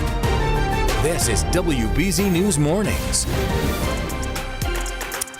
Well, it is a battle at Market Basket. The longtime leader of the grocery chain is suspended and accused of planning to disrupt business more than 10 years after a family feud led workers to walk out and customers to boycott the chain in support of Arthur T. Demoulas. Good morning. Thanks for joining us. It's Thursday, May 28th. I'm Brianna Pitts. Demoulas is calling this latest move a hostile takeover. This morning, we're hearing from the board that's investigating him. WBZ's Anna Myler live in the studio with the dispute and what this could mean for shoppers, Anna. Well, Brianna, the board claims that Arthur T. Demoulas was planning a work stoppage, and they say that they have struggled to get insight on the budgets and other basic business items that require the board's approval. Things that we have tried for years to manage with him, and it has been resisted. Let's just say that. The board announced Wednesday that CEO and minority shareholder Arthur T. Demoulas, better known as RDT, has been placed on administrative leave, along with other executives, including his 2 children. A spokesman for Demoulas says that the board is made up of members appointed by his 3 sisters. That spokesperson says the notion that this board is going to conduct an investigation is a farcical cover for a hostile takeover. A family feud over a decade ago led to weeks worth of protests by employees who left their posts to join the picket line. Loyal Market Basket customers are stunned by this latest development. Love them. The employees love them. You know, it's one way to take a company down is to take out the leader and upset the employees.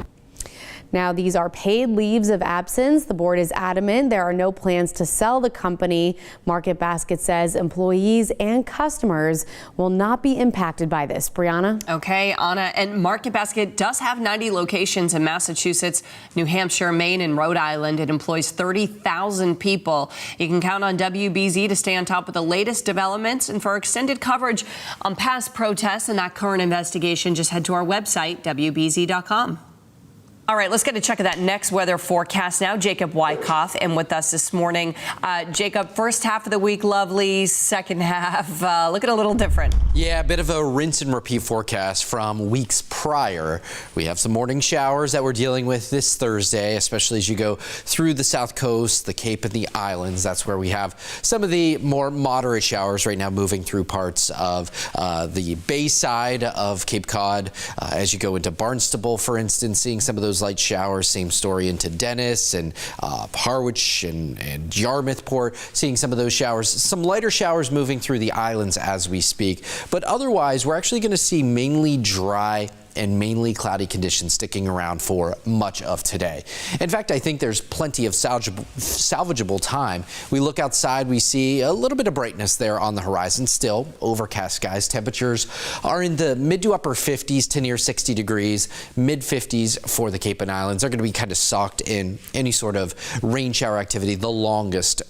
But even then, I do expect us to see mainly dry conditions through the midday into the afternoon. Highs will top out in the middle 60s for our afternoon. Now tomorrow, back to a more summer feel. Mild, muggy conditions, mid 70s for highs. There will be a few showers around, especially towards the second half of the day.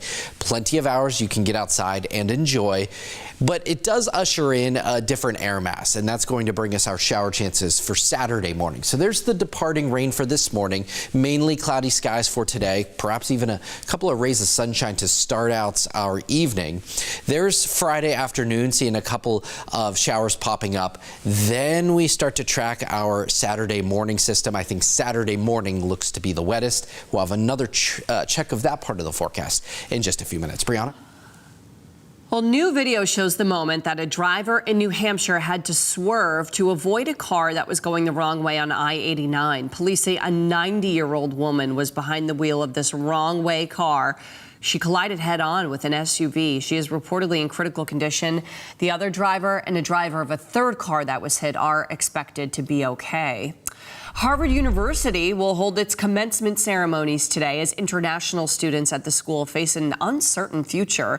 Later this morning, a federal judge in Boston will hold a hearing over a preliminary injunction filed by Harvard to put a hold on President Trump's order to stop the school from enrolling international students while its lawsuit against the Trump administration plays out. Despite his demand, Trump yesterday suggested that Harvard keep welcoming foreign students, but cap the number at 15% of total enrollment and showed the State Department its student list. A federal judge blocked President Trump from imposing his sweeping tariffs against several countries and changes at the White House. Billionaire Elon Musk says his time as a government employee is ending. Jared Hill is in New York with the latest developments. Elon Musk is out. In a short post on his platform X last night, Musk wrote, "As my scheduled time as a special government employee comes to an end, I would like to thank President Donald Trump for the opportunity to reduce wasteful spending." As the face of Doge, Musk slashed through multiple federal agencies and the federal workforce. The people voted for major government reform. An administration official says Musk began winding down his role last night, one day after slamming the Republican tax cut bill in an interview with CBS News. I was disappointed to see the massive spending bill, frankly, which increases the budget deficit. Wednesday, President Trump acknowledged he's not happy with every aspect of the package as it works its way through the Senate. We will be negotiating that bill. Also overnight, a key part of President Trump's agenda blocked for now. The U.S. Court of International Trade froze the president's sweeping 10% tariffs against other nations and the targeted levies on goods from Canada, Mexico, and China. The court ruling President Trump exceeded his authority. In a statement, a White House spokesman said it is not for unelected judges to decide how to properly address a national emergency. Jared Hill, CBS News. Well, to the Karen Reed retrial, a crash reconstruction expert is due back on the stand today for a third day of testimony. He is facing tough questions from Reed's lawyers during cross-examination. WBZ's Penny Commit is outside of the courthouse in Dedham with the details. Cross-examination of Dr. Judson Welcher has been nothing but tense. Defense attorney Robert Alessi really questioning him yesterday on how much his company, Aperture, is making from the prosecution for their research and Dr. Welcher's testimony. The defense claims that it's to the tune of $325,000. And remember that Lexus that Dr. Welcher bought for testing? Well, Welcher says that it was purchased by his company and will be resold, but that the prosecution will have to make up the difference there, if there is any. Alessi also grilling the crash reconstructionist on why he changed his report about the case in the middle of the trial and criticized his testing. But Dr. Welcher really sticking to his conclusions and emphasizing that he has, quote, no dog in this fight. Did you consider that change significant? No.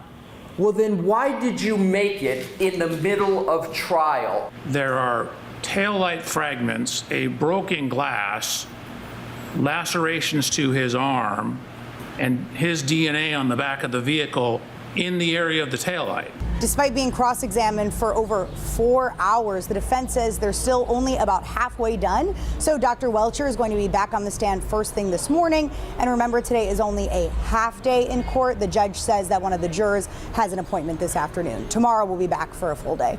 In Dedham, I'm Penny Commit, WBZ News. Well, you can watch gavel-to-gavel coverage of the Karen Reed retrial live right here on CBS News Boston. You can also catch up anytime on our WBZ YouTube page. The Holocaust Legacy Foundation will break ground this morning on its new museum in Massachusetts. The Holocaust Museum Boston will be built near the Common at the intersection of Tremont and Park Streets. It'll feature immersive exhibits and personal testimonies meant to honor the resilience of the human spirit. The exterior design is meant to represent the curtains that were drawn in Jewish households as the Nazi regime gained power.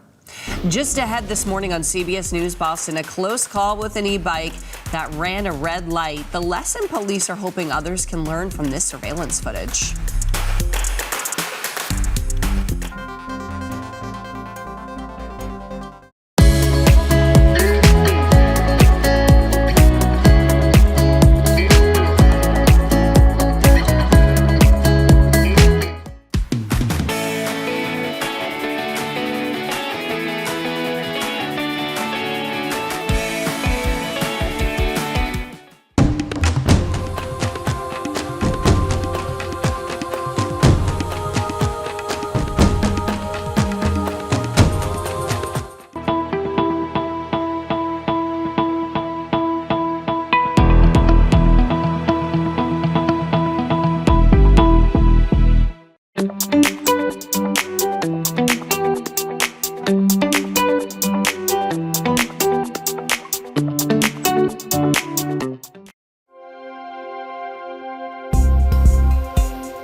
Shakira, never really knew that she could dance like this. She make a man wanna speak Spanish. Como se llama?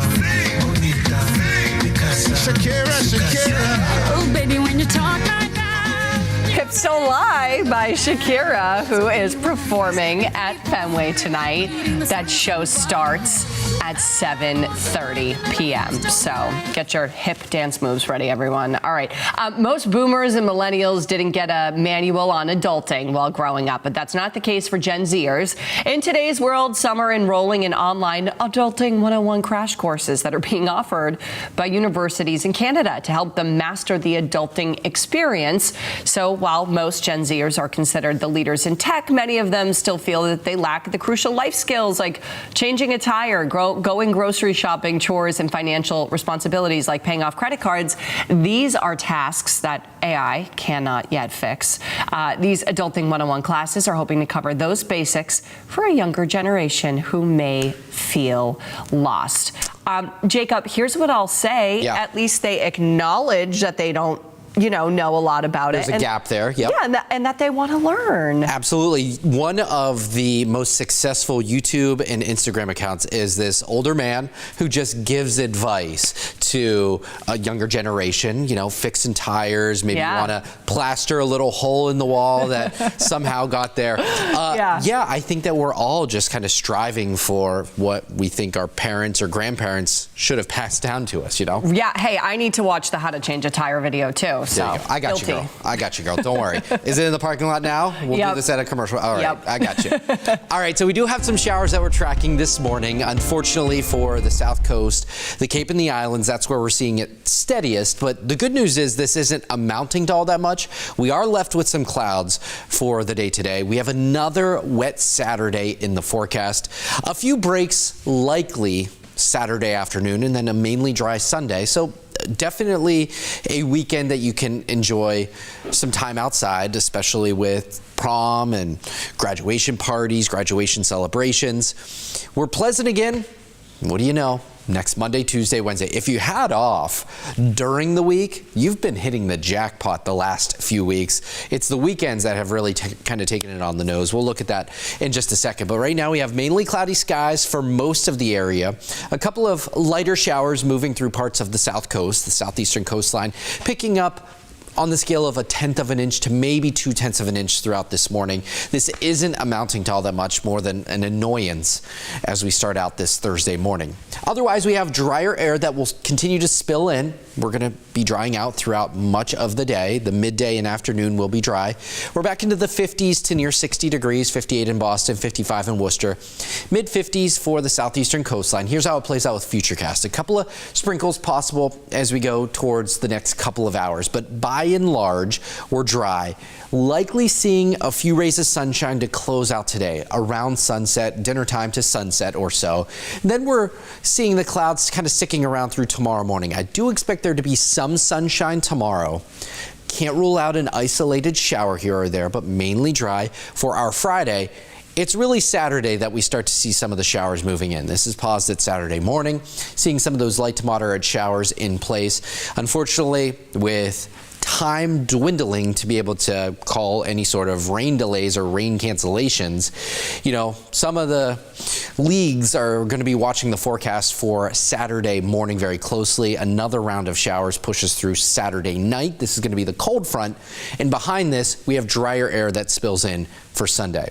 So through this evening, We're expecting just 1/10 of an inch to maybe 1/4 of an inch or so. Most of us are dry over the next 24 hours. More rain, though, expected through Friday afternoon and then Saturday morning. That's where we could see, especially out to the west, quite a good soaking of rain, up to 2 inches in some areas. So for today, temperatures in the middle 60s. Tomorrow is where we'll see more sunshine, more mild temperatures, a more summer feel in the air.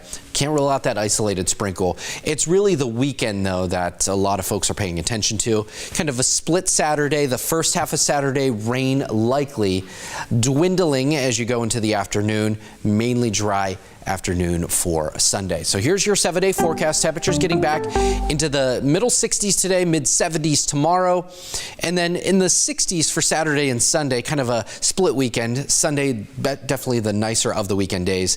Next week, though, we're back to near 80 degrees by midweek.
The rest of the country, they don't have anything like Market Basket.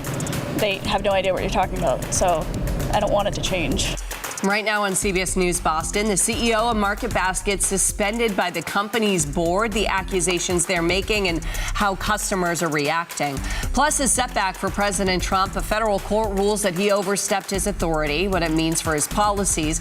Plus Elon Musk makes a big announcement on his role in the administration. And a controversial witness back on the stand in the Karen Reed trial. How much the defense says a crash reconstruction expert's company is being paid for his testimony.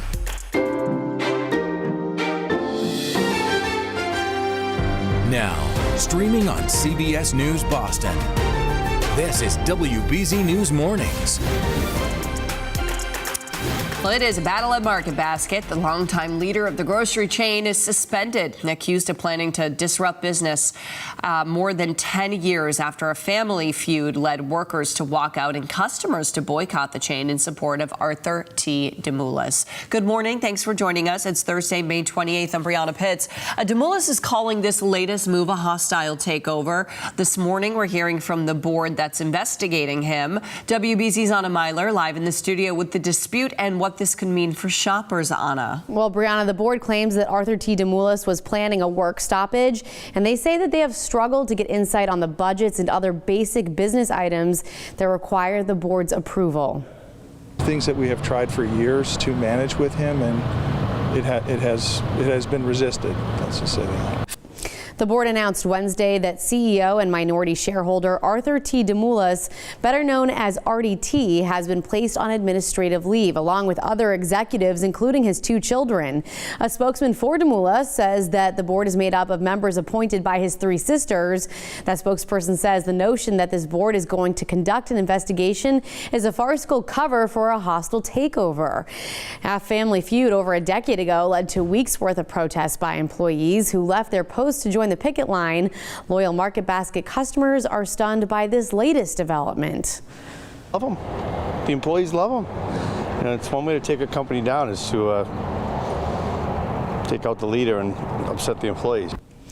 Now, these are paid leaves of absence. The board is adamant there are no plans to sell the company. Market Basket says employees and customers will not be impacted by this. Brianna? Okay, Anna, and Market Basket does have 90 locations in Massachusetts, New Hampshire, Maine, and Rhode Island. It employs 30,000 people. You can count on WBZ to stay on top of the latest developments, and for extended coverage on past protests and that current investigation, just head to our website, WBZ.com. All right, let's get a check of that next weather forecast now. Jacob Wyckoff in with us this morning. Jacob, first half of the week, lovely. Second half, looking a little different. Yeah, a bit of a rinse and repeat forecast from weeks prior. We have some morning showers that we're dealing with this Thursday, especially as you go through the South Coast, the Cape and the Islands. That's where we have some of the more moderate showers right now moving through parts of the bay side of Cape Cod. As you go into Barnstable, for instance, seeing some of those light showers. Same story into Dennis and Harwich and Yarmouthport, seeing some of those showers. Some lighter showers moving through the islands as we speak. But otherwise, we're actually going to see mainly dry and mainly cloudy conditions sticking around for much of today. In fact, I think there's plenty of salvageable time. We look outside, we see a little bit of brightness there on the horizon. Still overcast skies. Temperatures are in the mid to upper 50s to near 60 degrees, mid 50s for the Cape and Islands. They're going to be kind of socked in any sort of rain shower activity the longest. But even then, I do expect us to see mainly dry conditions through the midday into the afternoon. Highs will top out in the middle 60s for our afternoon. Now tomorrow, back to a more summer feel. Mild, muggy conditions, mid-70s for highs. There will be a few showers around, especially towards the second half of the day. Plenty of hours you can get outside and enjoy, but it does usher in a different air mass, and that's going to bring us our shower chances for Saturday morning. So there's the departing rain for this morning. Mainly cloudy skies for today, perhaps even a couple of rays of sunshine to start out our evening. There's Friday afternoon, seeing a couple of showers popping up. Then we start to track our Saturday morning system. I think Saturday morning looks to be the wettest. We'll have another check of that part of the forecast in just a few minutes. Brianna?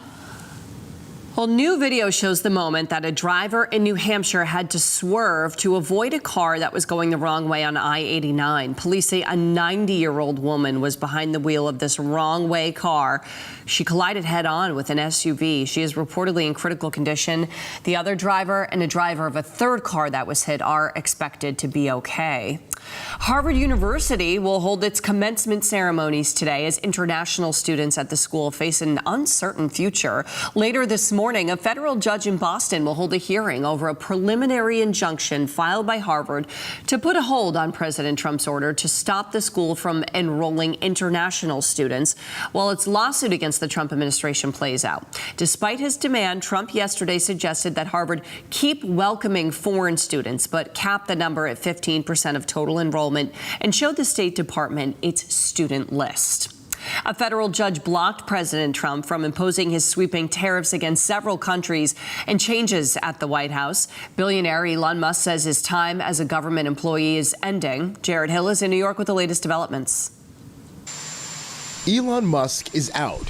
In a short post on his platform X last night, Musk wrote, "As my scheduled time as a special government employee comes to an end, I would like to thank President Donald Trump for the opportunity to reduce wasteful spending." As the face of Doge, Musk slashed through multiple federal agencies and the federal workforce. The people voted for major government reform. An administration official says Musk began winding down his role last night, one day after slamming the Republican tax cut bill in an interview with CBS News. I was disappointed to see the massive spending bill, frankly, which increases the budget deficit. Wednesday, President Trump acknowledged he's not happy with every aspect of the package as it works its way through the Senate. We will be negotiating that bill. Also overnight, a key part of President Trump's agenda blocked for now. The U.S. Court of International Trade froze the president's sweeping 10% tariffs against other nations and the targeted levies on goods from Canada, Mexico, and China. The court ruling President Trump exceeded his authority. In a statement, a White House spokesman said it is not for unelected judges to decide how to properly address a national emergency. Jared Hill,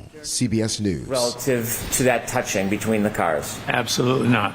It would have shown up as increased air when we overlaid the point clouds onto the photos or the point clouds onto the video. If it was an error, it would have showed an error. Do you have any concern whatsoever that any of the information from the scan is in any way tainted, compromised, or inadequate?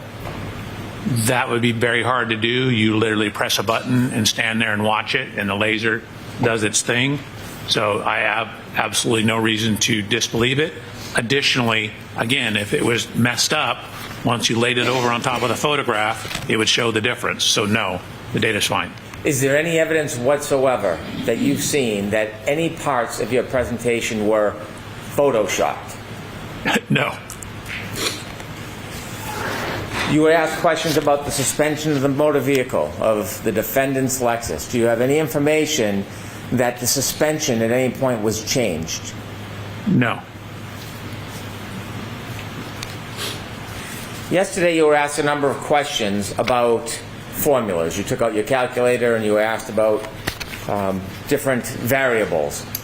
Were those variables hypotheticals or were they related to this specific case?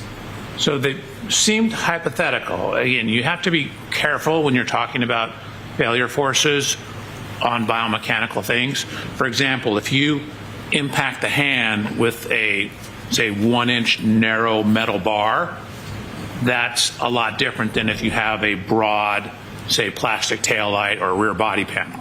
So when you have distributed loads, you can take much more. I told you guys about sitting on the bed, like how much you sink in. That's an example of spreading your load out. When you spread the load out, you don't sink in as much. So same thing with, forces on your body. If you take this pencil, I don't have to press very hard for it to pull in. But if I spread it out, I have to press much harder. So you have to look at the distribution of the load when you're talking about the failure. So when you look at the failure loads, it depends on what you're doing it with. If I hit you with a 5-pound 2x4 or a 5-pound pillow, they're both 5 pounds, but you'd much rather get hit by the pillow than the 2x4. When you were asked questions about communications, when you would have communications with the Norfolk County District Attorney's Office, did you ever use encrypted apps to secretly hide your communications? Apps like Signal? No, I don't have any of those. So the form of the question, ask it differently. When you were communicating with members of the Norfolk County District Attorney's Office, did you ever use encrypted apps like Signal to communicate? Objection, scope, Your Honor. I'm going to allow it. No, I don't even know what that is. Would you ever use an encrypted app so those communications couldn't be tracked? No. Would you ever have any reason as a professional for doing that? Objection, Your Honor. Sustained. You were asked about confirmation bias. You remember those questions? I do. Could I have slide 33 of your PowerPoint, please? I'm sorry, what number? Slide 33.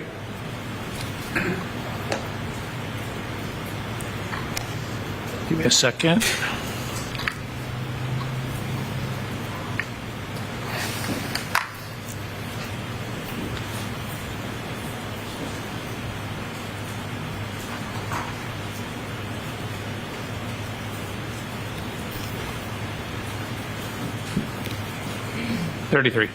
You could zoom that in, please. A little larger so we can see it.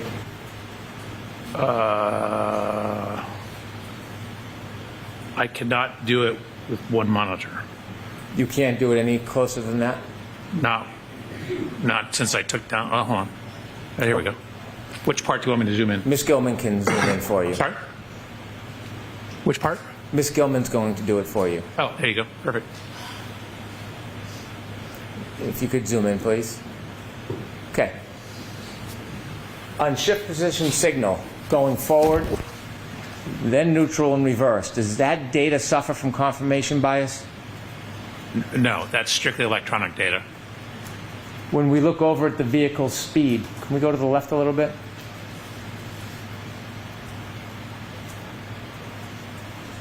Down. Vehicle speed ending at 2361 miles per hour. Does that suffer from confirmation bias? No, again, these are direct readings from the vehicle. Again, that speed on this here, you have to correct for the slippage, which I do later on in the slide, but that is a direct reading from what the speedometer is seeing. Acceleration at the end of that 10-second window, 74%. Does that suffer from confirmation bias? No, that's a direct reading of a sensor. That's objective information. I have no further questions. Thank you. Wow. Anything, Mr. Lessie? Your Honor.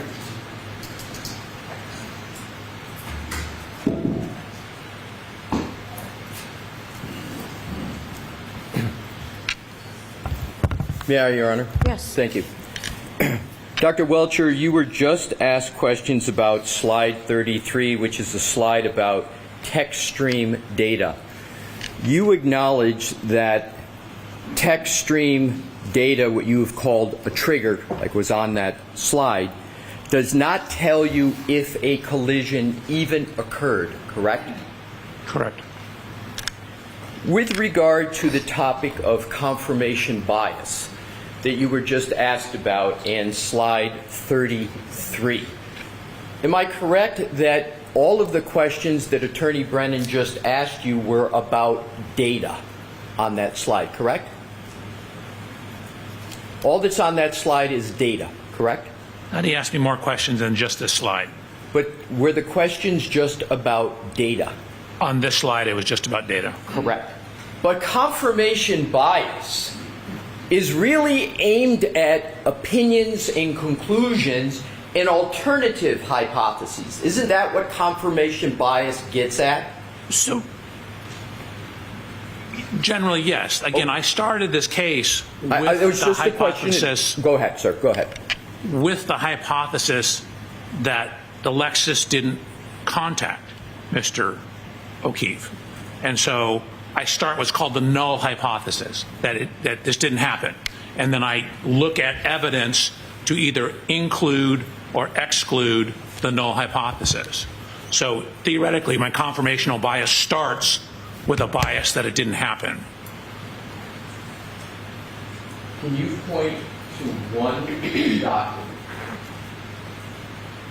that shows that you analyzed whether there was no contact between the Lexus and Mr. O'Keefe? Can you point to one document? Was there one document on your slide presentation, for example, that analyzed the null hypothesis, as you call it, there being no contact at all? Was there any slide in your direct testimony?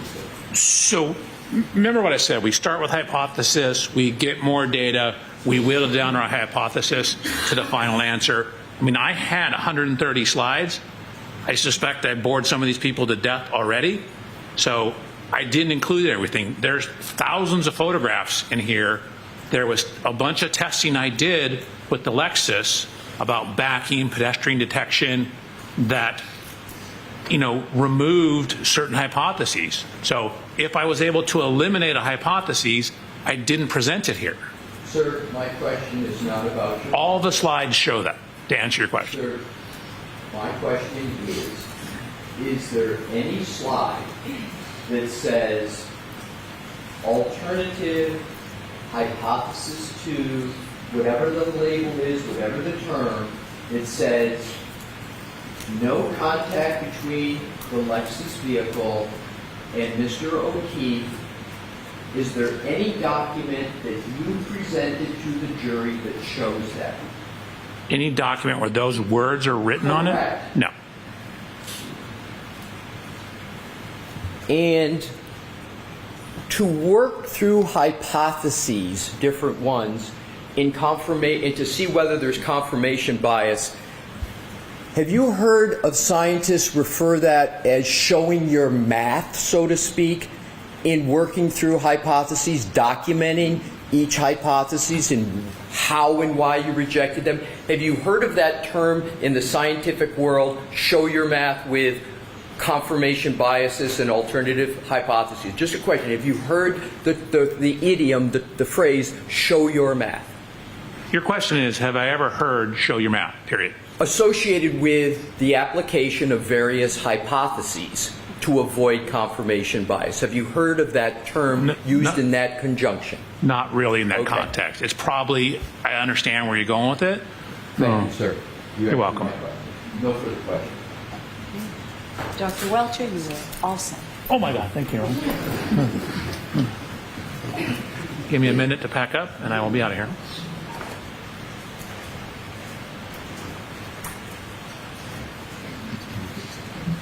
Oh, I am plugged in, yes, thank you.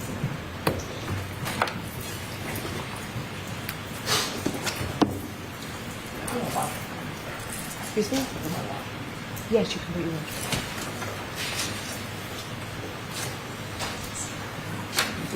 Thank you.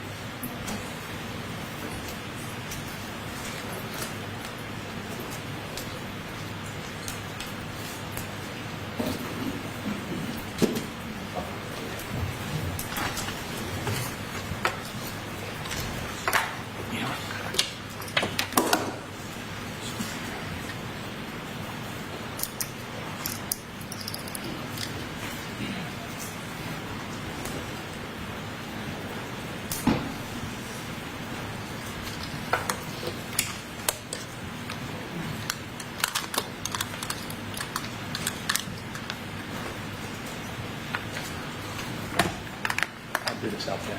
May I step down? Your Honor? Yes, you can. Thank Pleasure you to very meet you. much.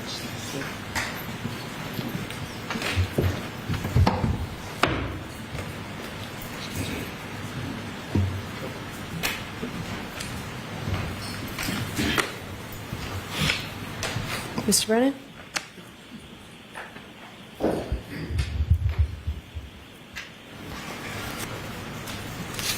Commonwealth moves to introduce and play clip 26.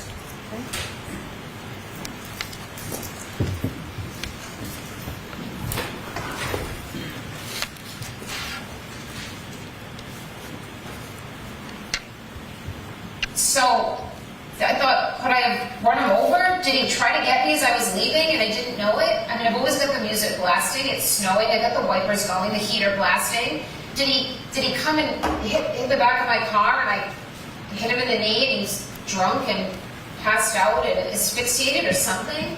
And then when I hired David Yannetti, I asked him those questions the night of January 29th. Like, David, what if, I don't know, what if I ran his foot over? Or what if I clipped him in the knee and he passed out or went to care for himself and he threw up or passed out? And David said, yeah, then you have some element of culpability.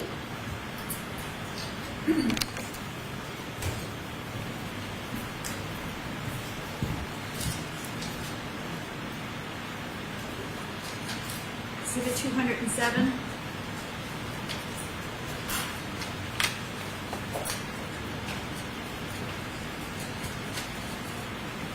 Your Honor, the Commonwealth rests.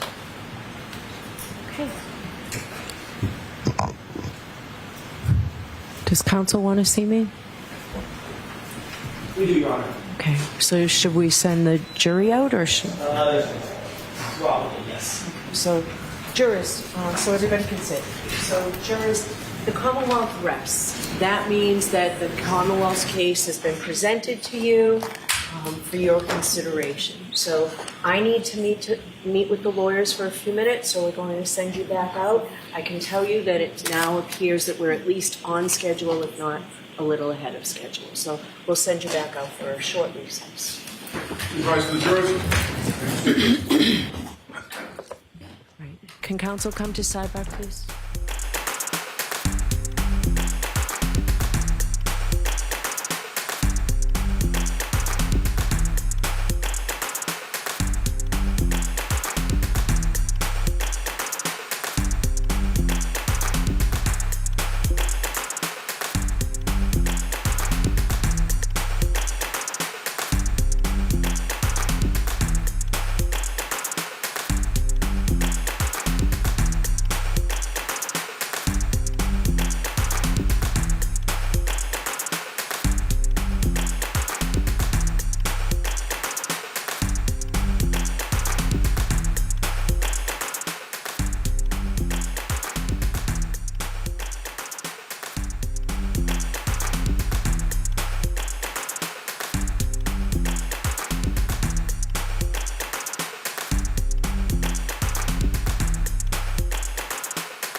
All right, so we do have some showers that we're tracking this morning. Unfortunately for the South Coast, the Cape and the Islands, that's where we're seeing it steadiest. But the good news is this isn't amounting to all that much. We are left with some clouds for the day today. We have another wet Saturday in the forecast. A few breaks likely Saturday afternoon, and then a mainly dry Sunday. So definitely a weekend that you can enjoy some time outside, especially with prom and graduation parties, graduation celebrations. We're pleasant again. What do you know? Next Monday, Tuesday, Wednesday. If you had off during the week, you've been hitting the jackpot the last few weeks. It's the weekends that have really kind of taken it on the nose. We'll look at that in just a second. But right now we have mainly cloudy skies for most of the area. A couple of lighter showers moving through parts of the South Coast, the southeastern coastline, picking up on the scale of 1/10 of an inch to maybe 2/10 of an inch throughout this morning. This isn't amounting to all that much more than an annoyance as we start out this Thursday morning. Otherwise, we have drier air that will continue to spill in. We're going to be drying out throughout much of the day. The midday and afternoon will be dry. We're back into the 50s to near 60 degrees, 58 in Boston, 55 in Worcester, mid 50s for the southeastern coastline. Here's how it plays out with Futurecast. A couple of sprinkles possible as we go towards the next couple of hours, but by and large, we're dry. Likely seeing a few rays of sunshine to close out today around sunset, dinner time to sunset or so. Then we're seeing the clouds kind of sticking around through tomorrow morning. I do expect there to be some sunshine tomorrow. Can't rule out an isolated shower here or there, but mainly dry for our Friday. It's really Saturday that we start to see some of the showers moving in. This is paused at Saturday morning, seeing some of those light to moderate showers in place. Unfortunately, with time dwindling to be able to call any sort of rain delays or rain cancellations, you know, some of the leagues are going to be watching the forecast for Saturday morning very closely. Another round of showers pushes through Saturday night. This is going to be the cold front, and behind this we have drier air that spills in for Sunday. So through this evening, we're expecting just 1/10 of an inch to maybe 1/4 of an inch or so. Most of us are dry over the next 24 hours. More rain, though, expected through Friday afternoon and then Saturday morning. That's where we could see, especially out to the west, quite a good soaking of rain, up to 2 inches in some areas. So for today, temperatures in the middle 60s. Tomorrow is where we'll see more sunshine, more mild temperatures, a more summer feel in the air. Can't rule out that isolated sprinkle. It's really the weekend, though, that a lot of folks are paying attention to. Kind of a split Saturday. The first half of Saturday, rain likely, dwindling as you go into the afternoon. Mainly dry afternoon for Sunday. So here's your 7-day forecast. Temperatures getting back into the middle 60s today, mid 70s tomorrow, and then in the 60s for Saturday and Sunday. Kind of a split weekend. Sunday, definitely the nicer of the weekend days. Next week, though, we're back to near 80 degrees by midweek.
please. Oh, excuse me. Gotcha. Thank you. Sure.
Court is in session. Please be seated.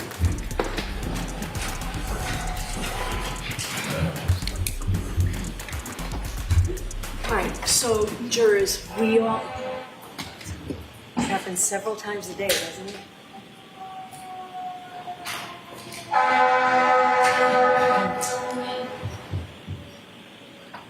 So we don't want to waste anybody's time. I know we've spent a lot of time at sidebar, and we've had times that we've kept you in the deliberation room because we've been trying to sort through everything, trying to make this trial as efficient as possible, but also honoring and respecting all the hard work of the lawyers that's gone into preparing this trial.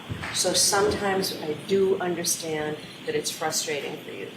But today we were able to spend some time this morning. I know we kept you in there almost half an hour, and we've just spent some time now. So I can tell you that we are ahead of schedule right now. I still need to talk to the lawyers about something tomorrow morning. So we're going to send you home now and have you come back tomorrow morning at 9:30, because today I know we kept you until 9:30, and it doesn't make any sense where I already know I need to talk to the lawyers tomorrow morning to have you here for a 9 o'clock start. So tomorrow will be a full day, and we'll have you here ready to start at 9:30. Okay, so those same cautions. Please do not discuss this case with anyone. Don't do any independent research or investigation into the case. If you happen to see, hear, or read anything about the case, please disregard it and let us know. And also, please continue to be careful with your social media use. So we'll see you tomorrow morning. Rise to the jury.